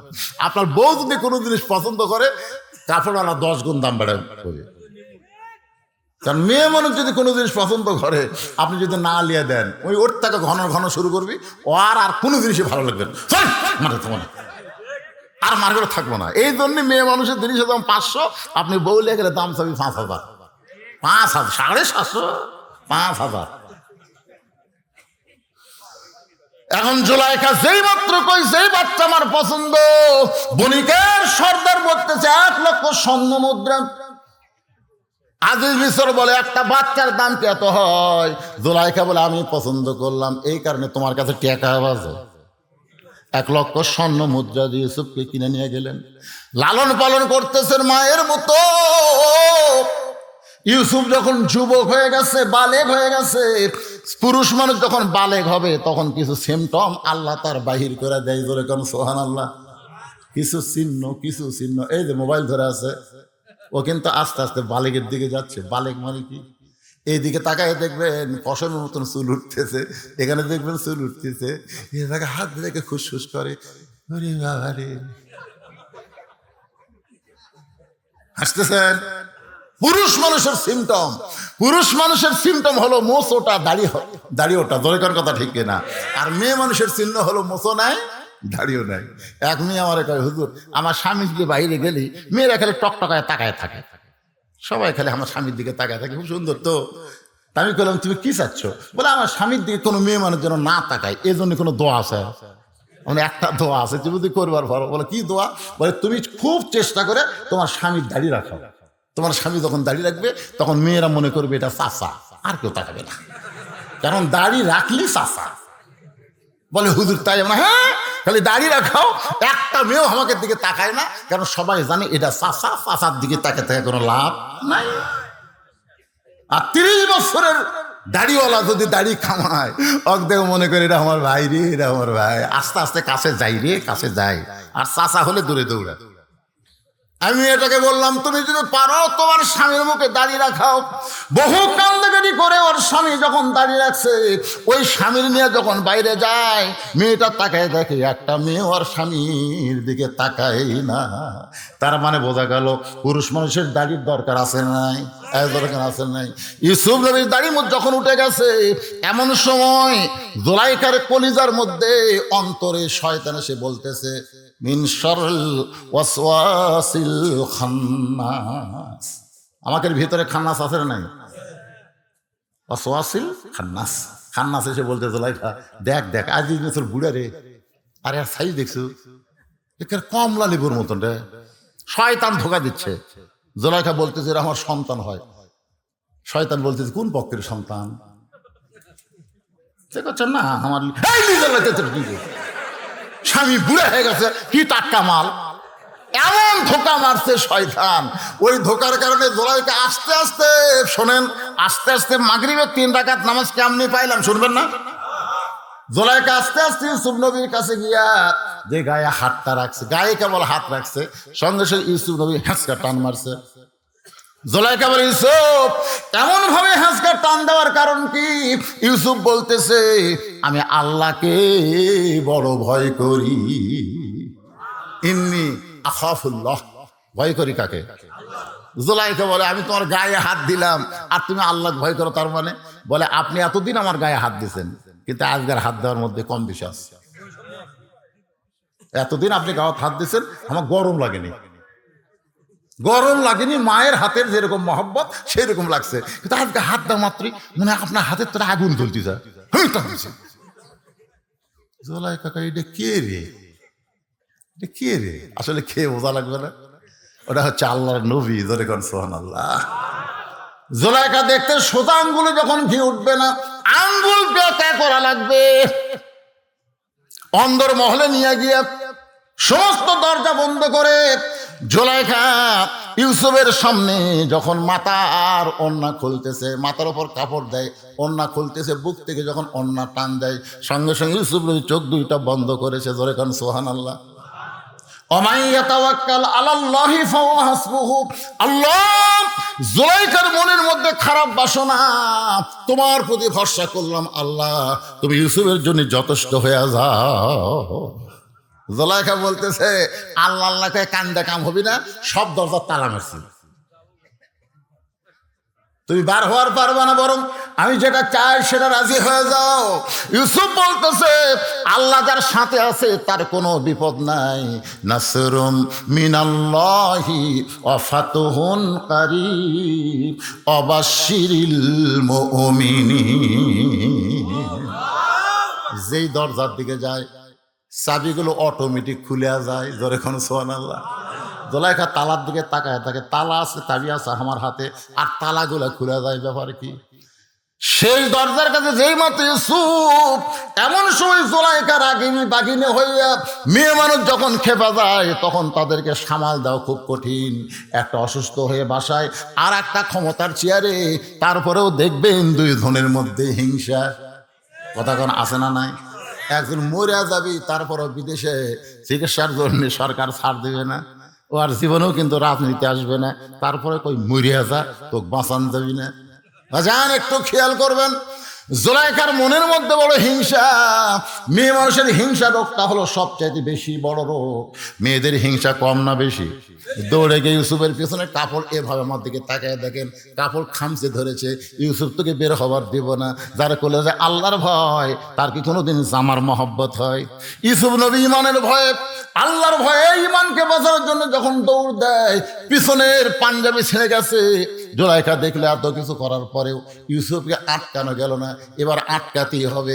চলে গেছে রাজ দরবারে বিচারপতির কাছে। বিচারপতি, আমি জুলাইখা ছোট্টবেলায় তাকে নিয়ে আইসা লালন পালন করেছি, সন্তানের মহব্বত করে মা হয়ে।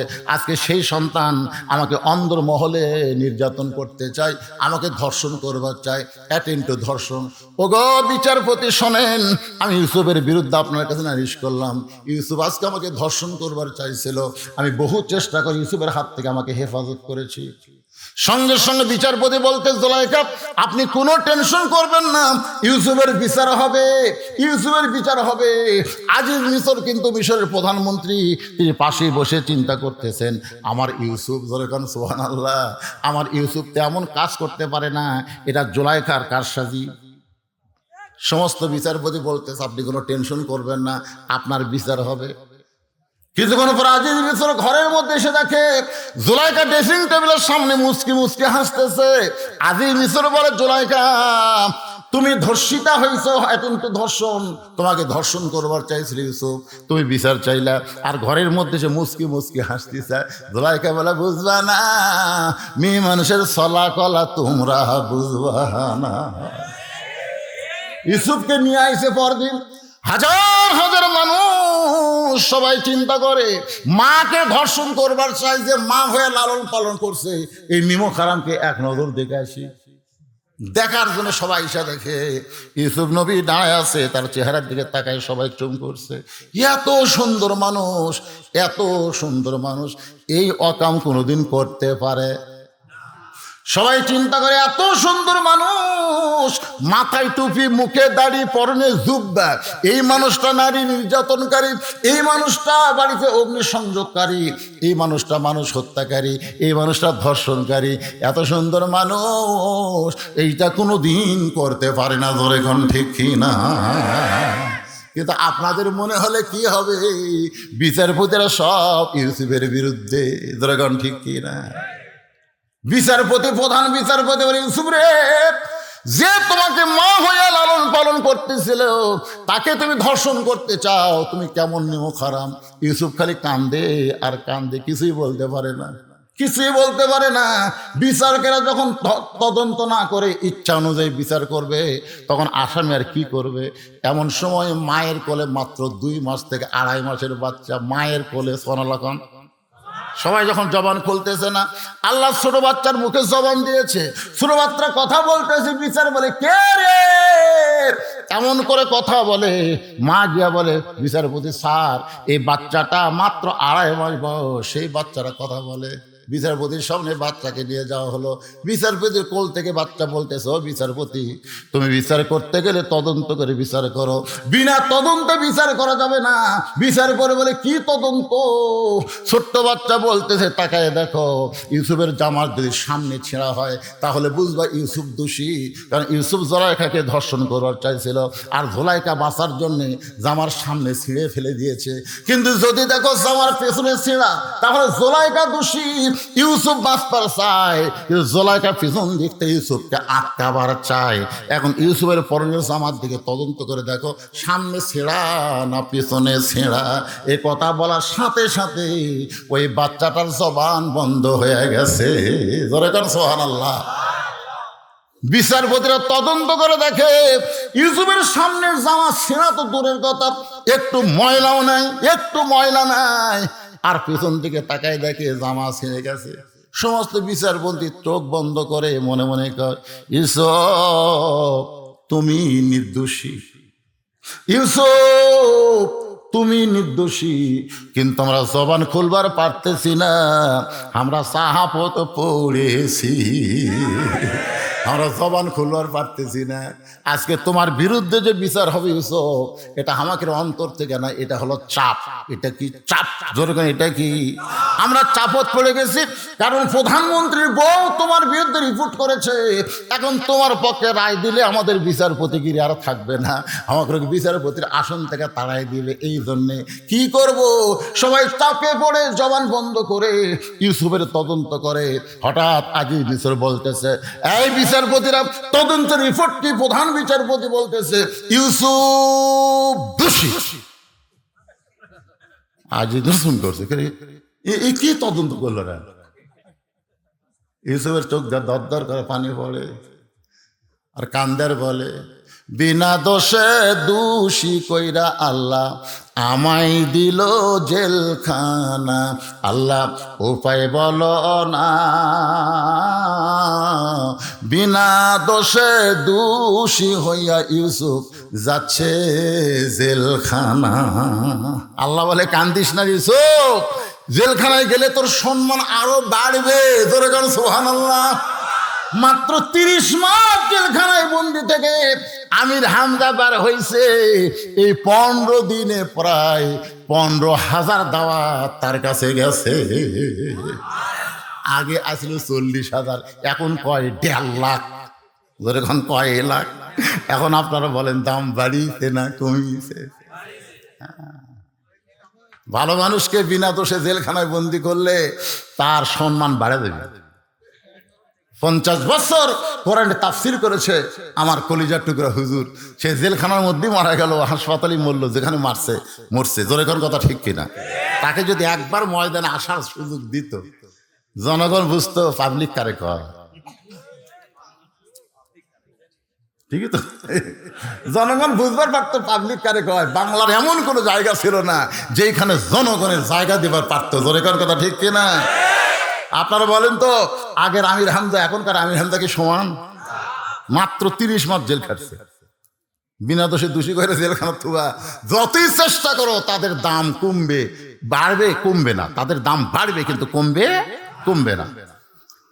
ইউসুফকে জেলখানায় রাখার পর আল্লাহ তাআলা দাম বাড়ে। এক সময় মিশরের খাদ্যমন্ত্রী, সেখান থেকে মিশরের প্রেসিডেন্ট। জোরে গান সুবহানাল্লাহ। যেই 10 জন ভাই কুয়ার মধ্যে ফেলে দিছিল, ওরা 10 জন আবার গেছে। ইউসুফ নবী তখন সিংহাসনে বসে আছে। সুবহানাল্লাহ।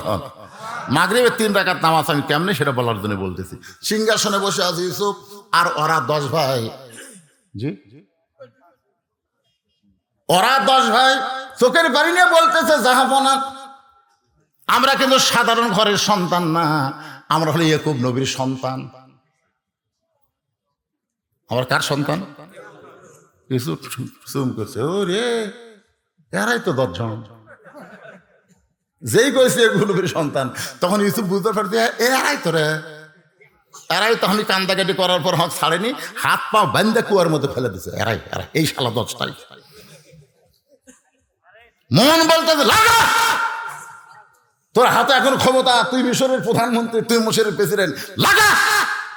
ইমান বলতেছে 42 বছর আগেকার ঘটনা, এখন কি? কথাটা বুঝতেছেন না? আল্লাহ কয়, ফেরে ইউসুফ, এরা 10 জন যদি কুয়াত না ফেলাতো, তুই এই চেয়ারে বসে পারতি। আল্লাহ বলতে, ইউসুফ রে, ওরা যদি কুয়াত না ফেলাতো, তুই এই চেয়ারে বসে পারতি।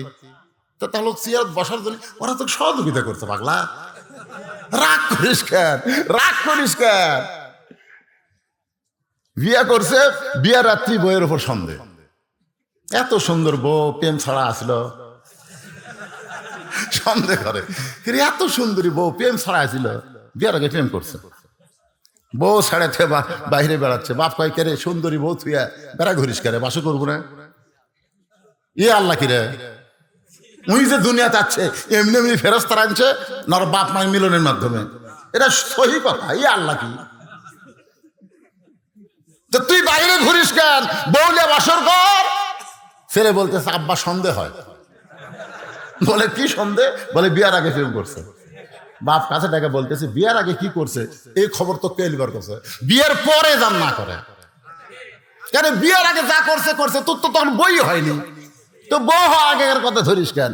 বউ হওয়ার পরে যেন আর প্রেম না করে, যা বউ লিয়া খা। ওই বাপ মার কথা মতো বউ লিয়া খাচ্ছে 42 বছর। কয় বছর? 42 বছর। ছেলে হয়েছে, মেয়ে হয়েছে, লাতি লুৎকুর হয়েছে। ওর বাপ মা এখন মারা গেছে। 42 বছর পর ওই পাগলা বেরাম আবার মাথা চাড়া দিছে। বউ যা কয় তোকে তালাক দেব। বউ কয় কি জন্য তালাক দিবা? বলে বিয়ার আগে প্রেম করছিস। তো বিয়ার আগে প্রেম করছি, বাসর ঘরে তালাক দেন। এত বছর সংসার করার পর কেন? বাংলাদেশে যারা স্বাধীনতার বিপক্ষে ছিল তাদেরকে যদি বিচার করতেও চাও, যুদ্ধের স্বাধীনতার পরেই করো, এত বছর পরে কেন? জোরে কোন কথা কর না কেন? এত বছর সংসার করার পরে কেন? ও বাংলার মুসলমান, এটা আমাদের জানার দরকার আছে না নাই? ইউসুফ নবীকে তার ইমান বলতেছে, ওরা 10 ভাই যদি কুয়ার মধ্যে ফেলায় না দিত, তুই কাজকে চেয়ারে বসবার পারতি। তুইজ্জুমান তাশা পড়েন, তুইজ্জুমান তাশা অতুজা বিয়াদিকাল খায়র ইন্নাকা আলা কুল্লি শাইইন কাদির। সম্মান দেওয়ার মালিককে, অপমান করার মালিককে, সমস্ত ক্ষমতার মালিককে। বাজান 10 ভাইকে খবর দিয়ে বলতেছেন তোমাদের আর একটা ভাই ছিল, তোমাদের আরো 2টা ভাই ছিল। তখন 10 ভাই বলতেছে আর 2টা ভাইয়ের মধ্যে একটা ভাই বাঘে খাসে। কিছু মনে মনে করে এত বছর পরেও শালারা মিথ্যা ছাড়লো না রে। ওই 42 বছর আগেও যে মিথ্যা কথা কয়, এখন সেই মিথ্যা কথাই বলতেছে। কথা কর না কেন? এত বছর হয়ে গেল তাও মিথ্যা ছাড়ে না। পারে মিথ্যার উপর যাদের জন্ম তারা মিথ্যা ছাড়বে কেমনে? কম বলে আর এক ভাইয়ের খবর কি? বলে বাবা এখন অন্ধ হয়ে গেছে, বাবার লাঠি হইয়া বাবার সঙ্গে থাকে। ইউসুফ চোখের পানি বের করে বলতেছে তোমাদের বাবার সঙ্গে আমি একটু দেখা করবার চাই। 10 ভাই বলতেছে আমার বাবাকে কি আপনার কাছে নিয়ে আসবো না আপনি বাবার কাছে যাবেন? ইউসুফ বলতে 10 ভাই রে, তোরা আমাকে কুয়ার মধ্যে ফেলে দিছিলি, আমাকে চিনবার পারিস নাই, কিন্তু আমি তোদের চিনেছি, কিন্তু প্রতিশোধ গ্রহণ করলাম না। ইয়াকুব নবীর সঙ্গে ইউসুফ নবীর যখন মিলন হবে, মিলন মানে কি? এত বছর পরে বাবার কাছে সন্তান আসতেছে, বাবার কাছে সন্তান আর সন্তানের কাছে বাবা, সন্তান আর বাবার মধ্যে মহব্বতের একটা মিলন আছে না নাই? আপনাদের বাবার সাথে মহব্বতের মিলন হবে না, কারণ অনেকের বাবা দুনিয়া থেকে কবরে চলে গেছে, অনেকের মা দুনিয়াতে আর নাই। আমার বাবা 18 সালে দুনিয়া থেকে বিদায় নিল, যাওয়ার সময় বলতেছে বাপজান আমি মরে যাওয়ার পর আমাকে কোন জায়গায় রাখবি? আমি বললাম বাজান আপনাকে এমন তেমন জায়গায় রাখবো না, মসজিদের পাশেই, যারা আমাকে দাওয়াত দিবার যান দেখবেন মসজিদের পাশেই আমি একটা গোরস্থান বানাইছি, এর জানলার পাশে আমার বাবাকে কবর দিয়েছি।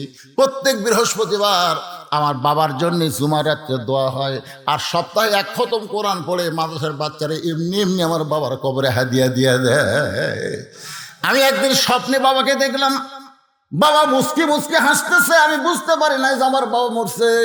আমি দৌড়ে গিয়া বাবাকে সালাম দিয়া মহানাকা করলাম। কোলাকুলি যখন করতেছি আমার বাবা বলতেছে বাজান রে আমি বড় শান্তিতে আছি। তোর মতন সন্তান, যে সমস্ত বাবারা দুনিয়াতে জন্ম দিয়েছে তোর মতন সন্তান, আমাকে আল্লাহ 4টা সন্তান দিয়েছে। আমরা 4 ভাই। ধরে কোন কয় ভাই? 4 ভাই। 2 ভাই 2 কলেজের প্রফেসর, আর একটা হলো প্রাইমারি হেডমাস্টার, আর হলো মাদ্রাসার হুজুর। আমার বাবা সবসময় বলতো হুজুর নিয়েই বড় টেনশন, কেমনি চলবি, ই খাবে কি। আজকে সেই সন্তান মাদ্রাসা মসজিদ বানায়, বাবার কবর মসজিদের পাশে, আপনাদের যাদের বাবা অন্ধকার কবরে চলে গেছে, যাদের মা কবরে চলে গেছে, ওই মাটা আজকে ঠান্ডার মধ্যে যদি দুনিয়াতে জীবিত থাকতো, যদি বলতো আব্দুল্লাহ আমার একটা কম্বল লাগবে, বাজান রে আমার একটা কম্বল কিনা দে, আমার একটা চাদর লাগবে, তুই কি একটা চাদর কিনা দিবি না? বলেন তো, মা যদি এমন করে বলতো আপনি কি দিতেন না? কিন্তু আজকে যে মা কবরে গেছে, কবরের ঘরে মাটা কেমন আছে আমি আপনি কিছুই জানি না। ওই বাপ মার জন্য রুহের মাগফিরাত শুরু। আজকে এই কোরআনের মাহফিলে, গোরস্থানের উন্নয়ন কল্পে এমন কোন যোগ্য সন্তান আছে যে বাপ মার জন্য 10,000 টাকা দান করবেন? এমন কোন যোগ্য সন্তান আছেন গো? এই মাহফিলের মধ্যে না দিবেন, বসে থাকবেন। 5 ওয়াক্ত নামাজ নিয়ে আলোচনা করতেছি, কবরে কি নিয়ে যাবেন ভাই? নামাজ ছাড়া কবরে যায় কোনো লাভ নাই। এই নামাজ নিয়ে আমরা আলোচনা শুনবো এবং ফজর থেকে আমরা বাকি জীবনে 1 ওয়াক্ত নামাজ আর বাদ দেব না। কারা কারা রাজি? 2 হাত তোলা, আল্লাহ দেখান। ফজর থেকে কারা কারা হাত তোলে? দেখেন তো, দেখেন তো, দেখেন তো, কে কে তুলতেছে না? টান টান করে হাত তোলো না কেন? কি হলো? লিল্লাহ আকবার। হাত নামান, হাত নামান। মাগরিব এশা পড়েন, এই মাগরিব এশা পড়েন তো কি হয়েছে? ফজর থেকে আপনি নামাজ পড়বেন, নিয়ত করার সঙ্গে সঙ্গে যত নামাজ পড়েননি, নামাজ না পড়ার পাপ আল্লাহ মাফ করে দিবেন। তাহলে অসুবিধা কি? ফজর থেকে আমরা নামাজ ধরবো। এই জন্য ভাইজান, এই বিশাল মাহফিলে আপনাদের মধ্যে কেউ কে আছেন বাপ মা রুহের মাগফিরাতে, বাপ মার কবরকে জান্নাত বানানোর নিয়তে 10,000 টাকা দান করবেন, এমন কোন আল্লাহর বান্দা থাকে? ও একজনও লড়বেন না যে লোকটা যাওয়ার নিয়তে প্রথম উঠবে। আল্লাহ আল্লাহ রে, যেই লোকটা যাওয়ার নিয়তে প্রথম উঠবে, ওর দেখা দেখি যত মানুষ উঠবে, ওর দেখা দেখি সমস্ত মানুষের পাপ আল্লাহর কান্দর দিবে। এই শয়তান, তুই উঠলেই তোর দেখা দেখে এরা উঠছে, তোর দেখা দেখে এরা উঠছে। দেখেন তো, যে লোকটা আগে উঠলো যেন প্যারালাইসিস হয়ে মরে। কি হয়ে মরে? মরার আগে হাত চাবি পাওয়া যাবে, তখন দেখবে ওটা ঠেলা কাক্কা, আর পারবি না, নিজের হাতে নিজের লাভার পারবি না। তখন এতক্ষণ ওঠেন নাই, যেই বলছে কিছু দান করা না, দেন বসে থাকেন। আপনি দেখেন এখানে এমন আল্লাহর পাগল ছেলে আছে, মায়ের জন্য, বাবার জন্য। আজকে গোরস্থানে উন্নয়ন কল্পে, গোরস্থানে একটু মাটি বায়না করে রাখ, কখন যেন আসতে পারে তোর মরণের ডাক। বাড়ি 3 তলা 4 তলা 5 তলা করে লাভ নাই, গোরস্থানকে সুন্দর করতে হবে। কুকুর বিড়াল যেন না ঢোকে, শিয়াল যেন না ঢোকে। গোরস্থানের চারিদিকে প্রাচীর দেওয়া দরকার, মানুষ যেন জানতে পারে এই জায়গায় মরা মানুষ বাসস্থান করতেছে, এটা মানুষ জানতে পারে। মানুষ মরা মানুষের কবরস্থান দেখলে, যারা দুনিয়া থেকে বিদায় নিয়েছে তাদের কবরস্থান দেখলে নিজেকেও যাওয়া লাগবে, এই কথা বারবার মনে হবে। জোরে কোনো কথা ঠিক কিনা? যদি আজকে গোরস্থান না থাকতো, মানুষ মরার কথাই ভুলে যেত। যে চরিত্র মানুষের হচ্ছে, আপনাদের মধ্যে নাই 10,000 টাকা দেওয়ার মতন কেউ নাই? এই গোরস্থান কমিটি সভাপতিকে, সভাপতি আগে দিছে, আদায় হয়ে গেছে, আবার খামা খাওয়া বাদ দিতে। এই যে একটা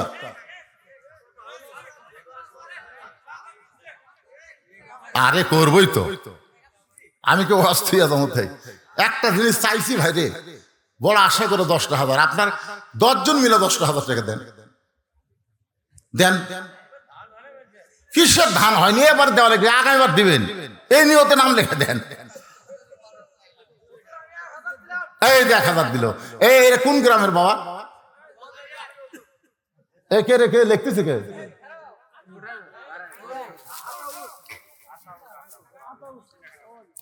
লিল্লাহ আকবার। আতাউর গজারি 1,000 টাকা ধরে বলেন মারহাবা।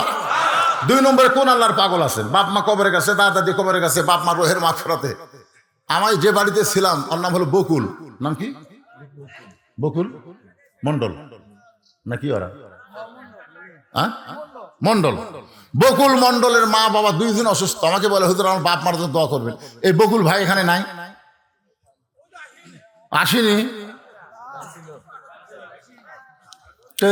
বাহির গ্রামের লোকের কাছ থেকে টাকা নেওয়ার জন্য আপনার মাহবির করছেন 10 টাকা 20 টাকা দিবি। একবার দিছে আবার দিবি, অসুবিধা কি? শোনেন, একবার দিছে আর একবার দিলে কি আপনার অসুবিধা হবে? কারণ আপনার ব্যাংকের টাকা জমা থন একবার না বারবার? কেন বারবার থন? বেশি হবে। তার মানে বোঝেন, আপনি দুনিয়ার ব্যাংকে জমা থলে বেশি হবে, আর যে টাকাগুলো দান করতেছেন এই টাকাগুলো আল্লাহ জান্নাতের ব্যাংকে আপনার নামে অ্যাকাউন্ট করতেছে। তাহলে দুনিয়ার ব্যাংকের টাকা বেশি করে মরে গেলে কোনো লাভ নাই, বরং জান্নাতের ব্যাংকে আপনি টাকা বেশি জমা রাখেন, আপনার আখেরাতে আপনার কবরে আল্লাহ তাআলা এর জন্য কি দিবে? রহমত বরকত দান করবে। তো জান্নাতের ব্যাংকে জমা রাখার জন্য আবার আপনাদের মধ্যে ব্যাগ রুমাল যাবে, সবাই 10, 20, 50 টাকা 100 টাকা করে দিবেন। এরা যখন বলতেছে আদায় তেমন হয়নি, এই জন্য আবার ব্যাগ দিলাম। ভাই এই ব্যাগ আলা পাঠিয়ে তোমরা ভিতরে যাও, 5 মিনিটের মধ্যে আদায় কমপ্লিট করে আবার তোমরা ব্যাগগুলা টেজে জমা দিবা। দেন সবাই দেন 10, 20, 50, 100 টাকা যে যা পারেন আল্লাহ রাস্তা দান করবেন। বাপ মা যাদের কবরের কাছে, বাপ মা রোহের মাগফিরাতে দান করবেন। 10 জন মানুষের কাছে 10,000 টাকা চাইছি, আমার এক ভাই 1000 টাকা দিয়ে বসে আছে। আর কি কথা বলেন? দাও দাও সবাই ব্যাগের মধ্যে দেন দেন দেন, সবাই দেন, বারবার দিবেন, বারবার দিবেন। শাহজাহান নামে আল্লাহ তোমার একজন বান্দা 1000 টাকা করছে দান। আল্লাহ শাহজাহানের দানকে আল্লাহ আপনি কবুল করেন। আল্লাহ নেক নিয়ত নেক আশা করেন, আল্লাহুম্মা আমিন। আমার মা বোনেরা যারা পর্দার অন্তরে বসে বসে আর শুনতেছেন, মা ইসলামের জন্য সবচাইতে বেশি দান করেছে তিনি হলেন ফাতেমার মা খাদিজা, নবীর 1 নম্বর দরদের বিবি। সেই মা খাদিজা কিন্তু জান্নাতুল মুআল্লা, জান্নাতুল মাওয়ার মধ্যে শুয়ে আছে। মক্কা ঘরের সামান্য 1 কিলোমিটার দূরে মা খাদিজার কবর। ওই কবরের পাশে দাঁড়ালে বোঝা যাবে মক্কার সবচাইতে ধনবতী রমণী খাদিজা। ইসলামের জি কে 1000? আব্দুর রাজ্জাক 1000 টাকা দান করে হয়েছে। আপনারা করতেছেন কেন ভাই? মিন শারিল ওয়াসওয়াস, তান আপনাকে ধোঁকা দিচ্ছে, শয়তানের ধোকায় পড়েন না। সবাই জিকির করেন লা ইলাহা ইল্লাল্লাহ, লা ইলাহা ইল্লাল্লাহ, লা ইলাহা ইল্লাল্লাহ, লা ইলাহা ইল্লাল্লাহ, লা ইলাহা ইল্লাল্লাহ, লা ইলাহা ইল্লাল্লাহ, লা ইলাহা ইল্লাল্লাহ, লা ইলাহা ইল্লাল্লাহ, লা ইলাহা। আমি সব দিশা 1000 টাকা দিলে হবে? আচ্ছা ঠিক আছে। কারণ হুজুর আমি গরিব মানুষ, 1000 টাকা দেবো। ওনার নাম লেখেন 1000 টাকা। আবু তালেব আজকের মাহফিলে সব সাহেব 1000। হ্যাঁ, আব্দুল খালেক, আবুল খালেক হবেন, আব্দুল খালেক 1000 টাকা দান করেছে। আল্লাহ তার দানকে কবুল করেন, ধরে করেন আমিন। ভাইজান যারা উঠে গেছে গেছে, যার ভাগ্য যার ইমান যেরকম, ধরে করেন ঠিক কিনা। এই ফাঁকা জায়গাটা আপনার পুরো করে বসেন, তো ফাঁকা জায়গাটা পুরো করে বসেন। আমি মাগরিবের পরে এশার পরে আসরের কথা আলোচনা করব। কে? আলমগীর হোসেন নগদে 500 টাকা টেজে করছে দান। এই যারা পিছনে বসে আছেন সামনে দিকে আসেন, যারা গেছে চলে গেছে, অসুবিধা নাই। আমরা এখনো কম নাই, অনেক আল্লাহর বান্দা আছি। 1000 সাহাবী নিয়ে নবী উহুদের ময়দানে রওনা দিয়েছিলেন, জোরে কোন ঠিক কিনা। রাস্তার মাঝখানে 700 জন আগে আউট। তা আমরাও এরকম। তো নবীর পিছনের থেকে যদি সরে যায় আর কোরআনের মাহফিল থেকে শয়তান সরাই নিবে না, এটা কেমনে ভাবছেন? কি নাম? মিলন নামে আল্লাহ তোমার একজন বান্দা 2000 টাকা দান করবে। আল্লাহ মিলনের দানকে আল্লাহ আপনি কবুল করেন। আল্লাহ নেক নিয়ত নেক আশা পুরা, আল্লাহুম্মা আমিন। কবুল করো, কবুল করো মোদের কামনা। দানকারীকে দিবেন জান্নাত, আল্লাহ নিরাশ করো। আপনারা ওয়াজ শুনবেন তো হইছে করলে হবে, যারা গেছে আর যারা আছে সমান। তো তাহলে আপনার ভদ্র, আপনারা হচ্ছেন তাকওয়াবান, আপনারা হচ্ছেন মুত্তাকি। আল্লাহ কোরআন বলেছেন হুদাল্লিল মুত্তাকিন। হেদায়েত নিতে গেলে, কোরআন থেকে হেদায়েত নিতে গেলে মুত্তাকি হওয়া লাগবে। যারা গেছে ওরা তো মুত্তাকি না, আপনারা হলেন মুত্তাকি। মুত্তাকি মানে হইছে করলে হবে না। সুন্দর পরিবেশে আপনারা বসেন, আমি বাকি আলোচনা করে তারপর মোনাজাত করব। আব্দুল লতিফ, আল্লাহ 500 টাকা দান করেছে। আব্দুল লতিফের দানকে কবুল করেন কে? মাহবুবুর রহমান 1000 টাকা দান করেছে। আল্লাহ তার দান কবুল করেন। আল্লাহ নেক নিয়ত নেক আশা পুরা, আল্লাহুম্মা আমিন। এ দুনিয়া রবে না কো চিরকাল, একদিন ভাঙবে রে বাজার। ইয়াকুব এবং ইউসুফ আলাইহিস সালাম তখন একত্র হলেন। ইয়াকুব নবী 2 কানা, আমার দিকে তাকান ভাইজান, 2 কানা হাত বাড়ায় দিছে, 2 কানা হাত বাড়ায় দিছে। ইউসুফ আসতেছে। এতদিন পরে বাবার বুকের মধ্যে যখন সন্তান ঢুকবে, বাবা সন্তানকে বুকের মধ্যে চাইবা ধরবে। আপনার বলেন তো শান্তি কেমন হবে? কথা কয় না। এত বছর পর যে সন্তান হারায় গেছিল এখন মিশরের প্রেসিডেন্ট হয়ে বাবার বুকের মধ্যে আসতেছে, বাবার কলিজা কেমন শান্তি পাবে। ইয়াকুব যখন দুইখানা হাত বাড়ায় সন্তানের দিকে বাড়ায় দেয়, এমন সময় আল্লাহ বলেন ইন্নামা আমওয়ালুকুম ওয়া আওলাদুকুম ফিতনা। ইয়াকুব রে, সম্পদ আর সন্তান হলো বিপদের কারণ। এত বছর পরে আমি তোমার সন্তান তোমাকে ফিরাই দিলাম, তুমি আমার শুকরিয়া না করে তোমার সন্তানকে বুকের মধ্যে নিবার চাও।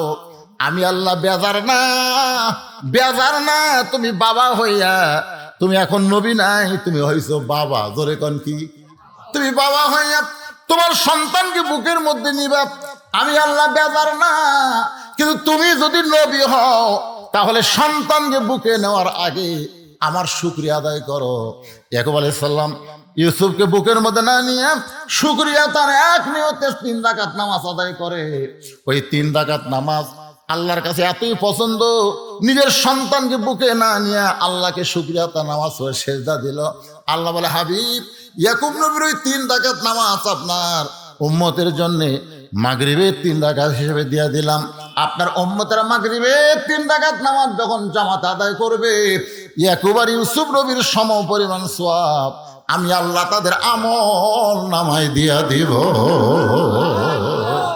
সাহাবীরা বললেন ইয়া রাসূলুল্লাহ, এশার 4 রাকাত ফরজ আদায় করলে, এশার 4 রাকাত ফরজ আদায় করলে আপনি কেমন খুশি?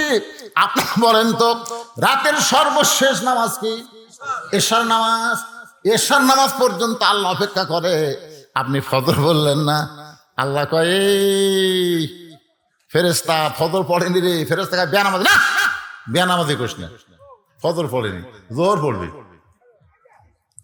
তখন জোহরও পড়ে না, তখন ফেরেশতাকে আল্লাহ দেখেন জোহরও পড়লো না। আল্লাহ কয় এখনো বেনামাজি লিখিস না, আসর পড়বি। আসরে যখন পড়ে না, আল্লাহ কয় মাগরিব পড়বি।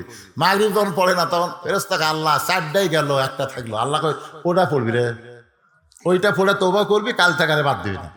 কিন্তু যখন এসাও গেল, তখন ফেরেশতারা আল্লাহর দিকে তাকায় বলে আল্লাহ এখন কি করব? যা খুশি লেখ, যা খুশি লেখ। ফেরেশতাকে আল্লাহ তুমি তোমার বান্দাকে এত ভালোবাসলে কি হবে? তোমার বান্দাটা তোমাকে ভালোবাসে না তো। যদি ভালোবাসতো দুনিয়া ত্যাগ করে সে তোমাকে রুকু সেজদা করতো। জোরে কোন কথা ঠিক কিনা? তোমাকে ভালোবাসে, তাহলে ভালোবাসলে হবে? এক পক্ষে ভালোবাসাতে কাম হয়? আমরা আল্লাহ আমাদের ভালোবাসে, আমরা যদি আল্লাহকে ভালোবাসি, আল্লাহ বলেছে ইন্না সলাতি ওয়া নুসুকি ওয়া মাহইয়ায়া ওয়া মামাতি লিল্লাহি রাব্বিল আলামিন। তোমাদের নামাজ, তোমাদের কুরবানি, তোমাদের বেঁচে থাকা, তোমাদের মরে যাওয়া কেবলমাত্র একমাত্র কার জন্য? আরো জোরে বলেন কার জন্য? সে আল্লাহর জন্য। যদি নামাজ পড়তে চাই, একটু খেয়াল করে ঈশার নামাজ 4 রাকাত কেমনে পাইলাম, এটা পড়লে আমাদের লাভটা কি? রাসূল বলে এ আমার সাহাবীরা শোনো, আমার আগে যেই নবী দুনিয়াতে আইছিল এই নবীর নাম হলো ঈসা রূহুল্লাহ। ঈসা আলাইহিস সালামের নাম শুনেন না আপনারা? আমাদের নবীর আগেই কিন্তু তিনি এসেছিলেন। ঈসা আলাইহিস সালাম দুনিয়া থেকে গিয়েছেন না আল্লাহ নিয়ে গেছেন? মানে এমন জায়গায় গেছে যেটি নিজে যাওয়া যাবে না, আল্লাহ না নিয়ে গেলেন। ইহুদিরা, এই যে শালা ইহুদিরা বাইতুল মুকাদ্দাস ধ্বংস করে বসেছে, ওই শালারাই, ওই শালারা। ইহুদি কিন্তু সর্বসময় নবীদের শত্রু, মুসলমানের শত্রু সবসময়। ইহুদিরা হচ্ছেন একের ঘেরাও করছে, ঈসা আলাইহিস সালামের বাড়ি ঘেরাও করছে, ঘেরাও করে করছে পলাবি কোন দিক দিয়ে রে, পলাবি কোন দিক দিয়া তোকে আমরা হত্যা করব। ঈসা আলাইহিস সালাম ঘরের মধ্যে গিয়ে বলে আল্লাহ বাইরে যেভাবে ফলা বর্ষা নিয়ে ওরা ঘুরতেছে, আমি বের হলি ওরা হত্যা করবে। আল্লাহ বলে ঈসা কোনো টেনশন করো না, তোমাকে বের হওয়া লাগবে না। ঈসা বলে আল্লাহ বের যদি না হয় তাহলে কোথায় যাব? আল্লাহ বলে দরজা বন্ধ, ঘরের তালা ফাঁক করে তোমাকে আসমানে নিয়ে আসবো। ঘরের দরজা কি বন্ধ, মানে দরজা দিয়ে তো বার হওয়া লাগবে না, ওপর দিয়ে ঈসা আলাইহিস সালামকে আল্লাহ নিয়ে গেছে। ইহুদির মধ্যে যাই সবচেয়ে বড় বীর কয় না রে, এতক্ষণ খালি এই বাড়ি পড়াতে আমাকে কি হবে, দরজা ভাঙ। খুব মশানলে নবী করে না, বিশ্ব নবীর উম্মত করে তোমাকে প্রেরণ করো। যেই কইছে কোন নবীর উম্মত, সাথে সাথে সাল্লাম শুকরিয়া তার 4 রাকাত নামাজ পড়ে। আল্লাহ বলে ঈসা বিশ্ব নবীর উম্মতের কথা শুনে 4 রাকাত নামাজ পড়লা কেন? বলে আল্লাহ নবী হয়ে আমি যে খুশি হইনি, বিশ্ব নবীর উম্মতের কথা শুনে 100 কোটি গুণ বেশি খুশি, এই জন্য শুকরিয়া তার 4 রাকাত নামাজ পড়লাম। আল্লাহ কয় হাবিব ঈসা নবীর ওই চতুর্থ আসমানের 4 রাকাত নামাজ আমি ব্যথা দিব না, আপনার উম্মতের জন্য এশার 4 রাকাত নামাজ হিসেবে দিয়ে দিলাম। জামাতের সঙ্গে আদায় করলে ঈসা নবীর সমপরিমাণ সওয়াব আল্লাহ আমি দান করে দেব। এখন আপনারা বলেন আজকে নামাজের ওয়াজ শুনে কোনটা বাদ দিবেন? বাদ দেওয়ার আসন আছে? খালি নামাজ ধরেন, কবরে যে 1 নম্বর প্রশ্নের উত্তর আপনি দেওয়া লাগবে না, নামাজে উত্তর দিবে। রাসূল বলেছে 1 নম্বর উত্তর যারা পারবে 2 নম্বর 3 নম্বর তাদের কাছে পানির মতন সোজা হয়ে যাবে। ধরে কেন সুবহানাল্লাহ। তাহলে কবরে 3টা প্রশ্নের উত্তর যদি দেয়, আল্লাহ রাসূল বলেছেন তার কবর থাকবে না, তার কবর থেকে হয় জান্নাতে নিয়ে যাওয়া হবে, না হয় তার কবরকেই জান্নাতের বাগান বানানো হবে। এখন আপনারা বলেন সেই নামাজ নিয়ে আমরা কবরে যাবার চাই? রাজি? নামাজ পড়া অবস্থায় যদি মৃত্যু হয়, আবার হয়তো দেখেন আপনি জোহরের নামাজ পড়ছেন, আসর আগে মারা গেলেন, যদি মরে যান, আর যদি বুড়া বয়সে অসুস্থ হয়ে মরে যান, যৌবনের নামাজ আপনাকে এমন কাম দিবে, সরকারি চাকরি যেরকম যৌবন বয়সে হয়, বুড়া বয়সে বসে বসে পেনশন খায়। ধরে এখন কথা ঠিক কিনা? আপনি যৌবনে যদি 5 ওয়াক্ত নামাজ জামাতে পড়ে, বুড়া বয়সে যদি জামাতে নামাজ পড়ে না পারে, ঠিক মতো নামাজে না পড়তে পারেন, আল্লাহকে যৌবনের বয়সের নামাজের পেনশন তো মরা ফোন থাকে সব দেবো। সরকার দিবার পারে, আমি আল্লাহ পারি না। কিন্তু যৌবনে যদি নামাজ বাদ দিয়ে ওই বুড়া বয়সে ধরেন, হবে? এখন তো 2-1টা বুড়া যায় আর খারাপ হওয়ার পারে না, সিয়ারত বসতে কাম সারে। ধরে কোন কথা ঠিক কিনা?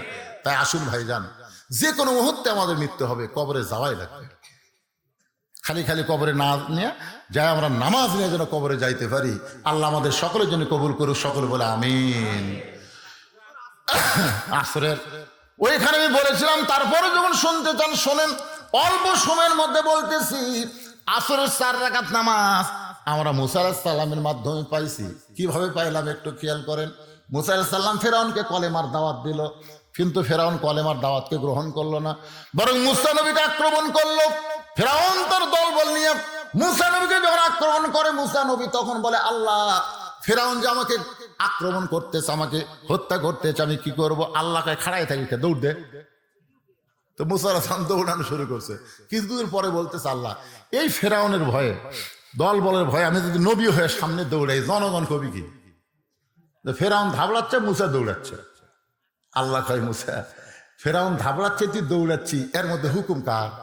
আমার। দৌড়া। মুসা কয় আল্লাহ কতদূর পর্যন্ত?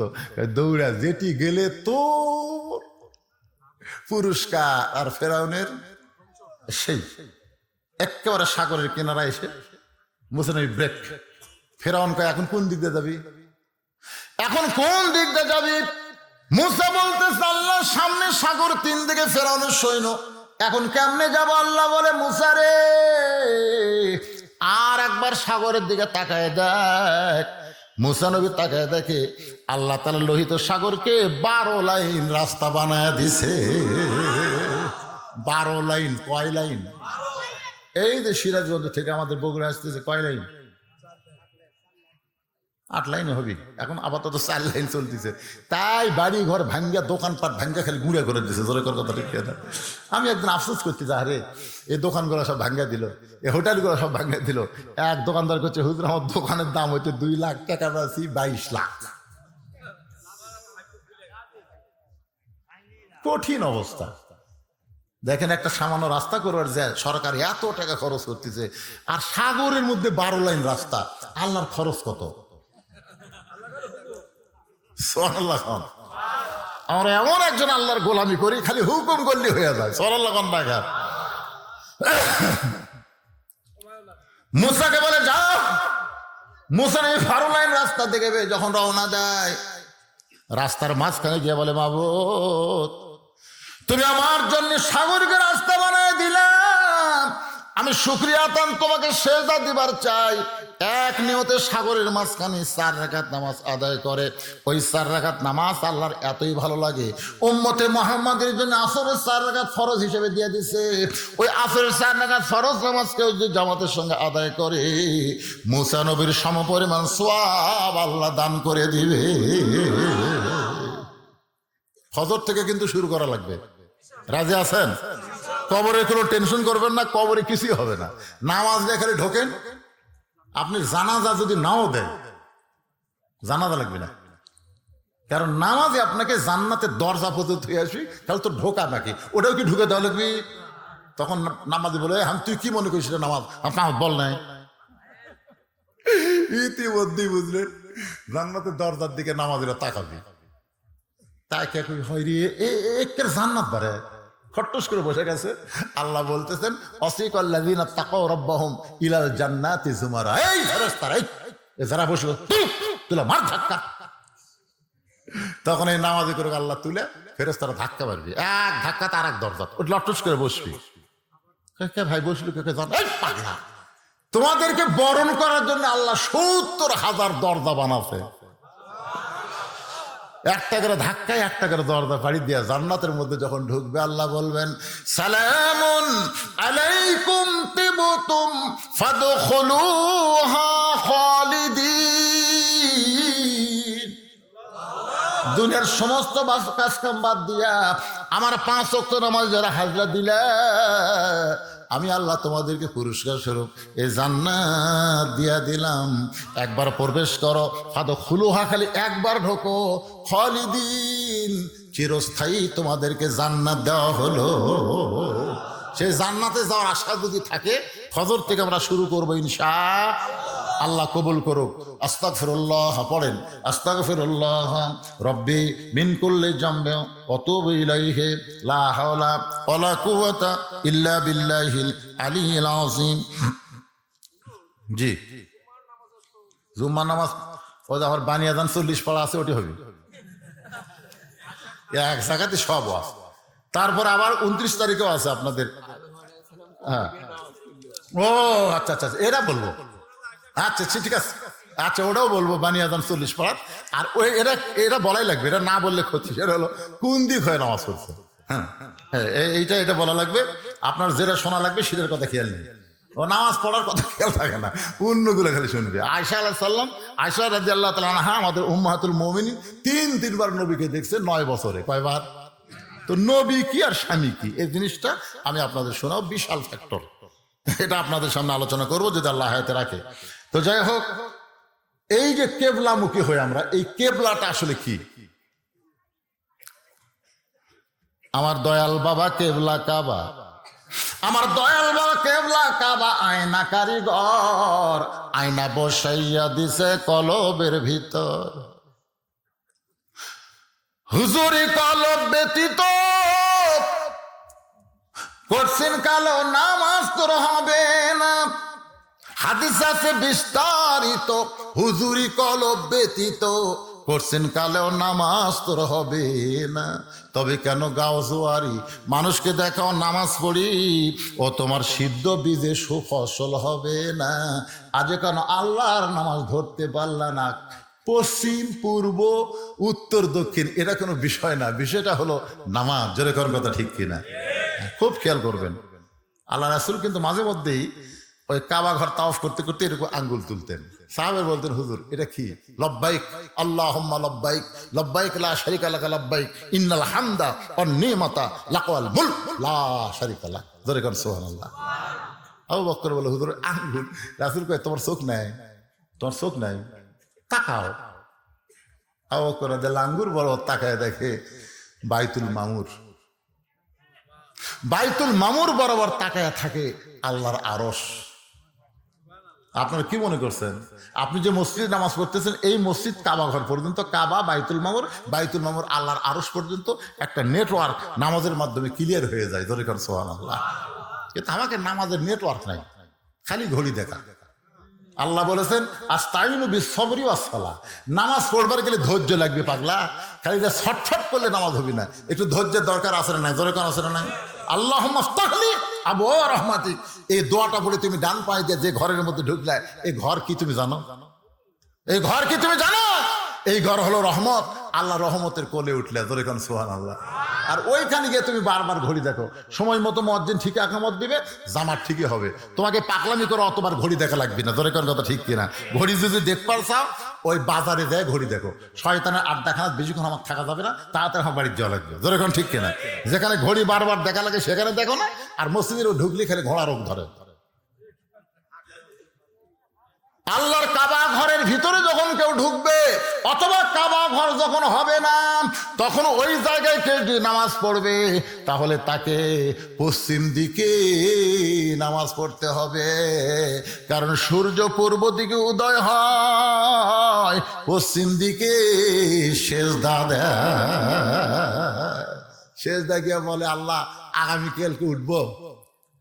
আল্লাহ কয় আবার ওঠ।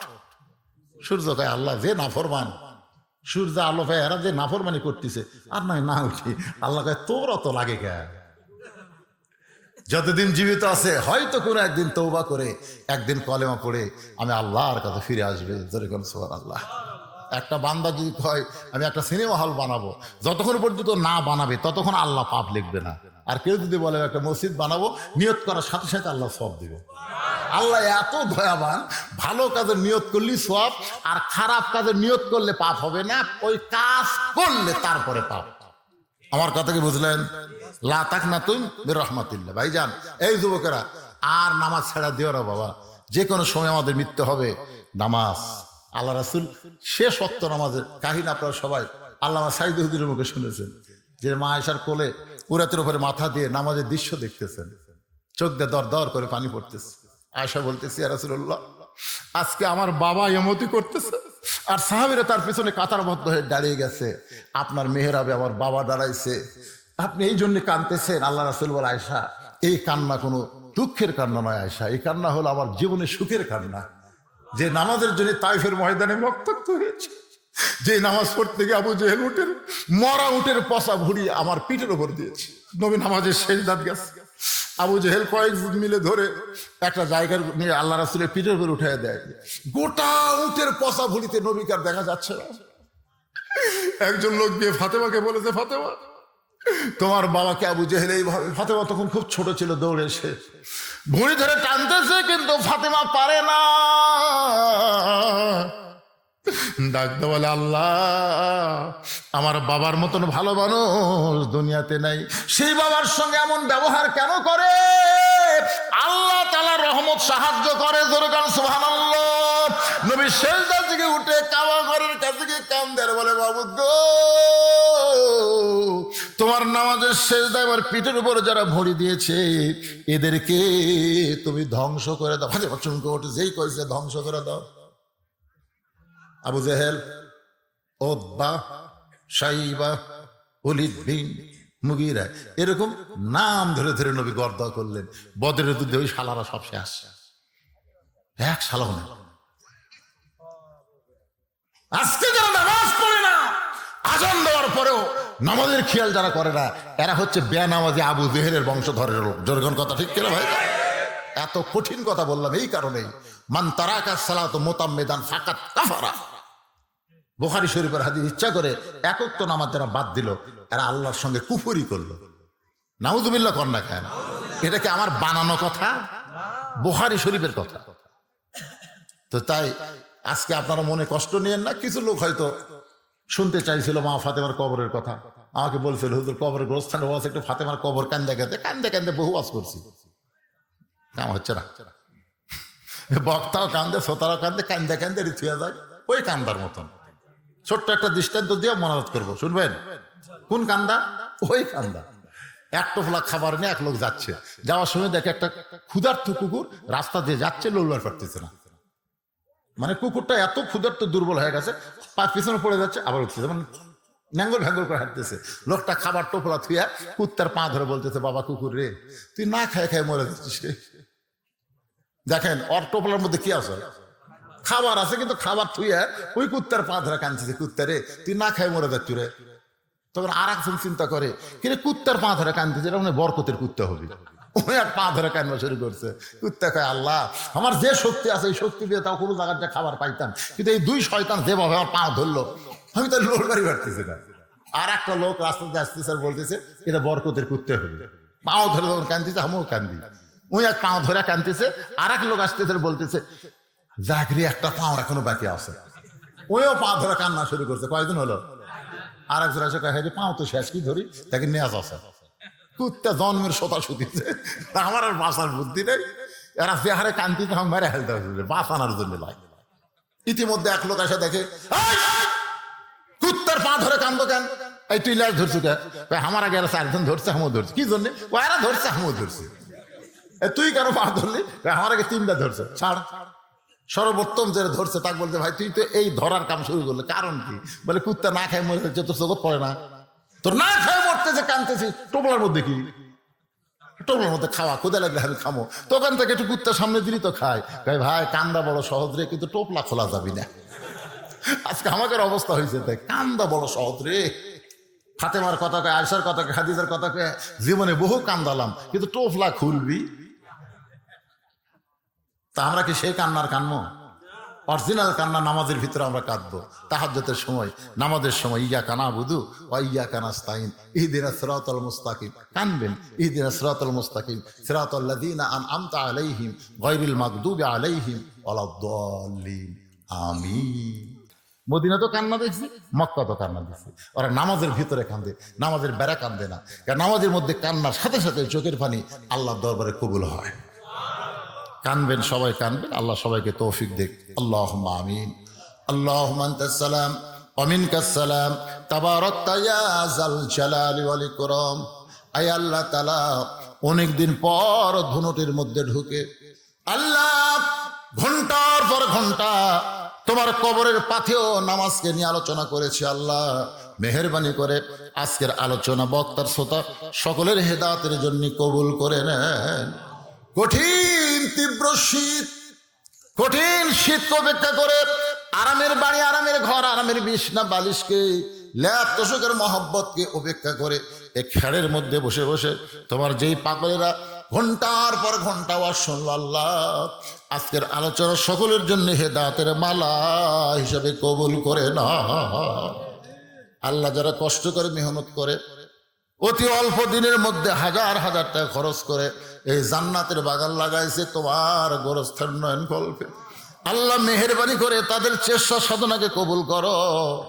আল্লাহ তাদের সকলকেই রহমত বরকতে কবুল করে নাও। আল্লাহ যেই বাড়িতে আজকে মেহমান হয়েছিলাম, আল্লাহ তার বাপ মা জীবিত আছে, দোয়া করি তার বাপ মা বড় অসুস্থ, সুস্থতার নিয়ামত দান করো। আয় আল্লাহ, আমরা যারা হাত তুলেছি আমাদের মধ্যে অনেকের জনম দুঃখনী মা কবরে চলে গেছে। ছোট্ট একটা শব্দ হলো মা। এই নামের মধ্যে কি মধু, যাদের মা নাই তারাই বুঝতেছে। এই দরদের মা যাদের কবরে গেছে, আল্লাহ মেহেরবানি করে মায়ের কবরটাকে জান্নাতের টুকরা বানায় দাও।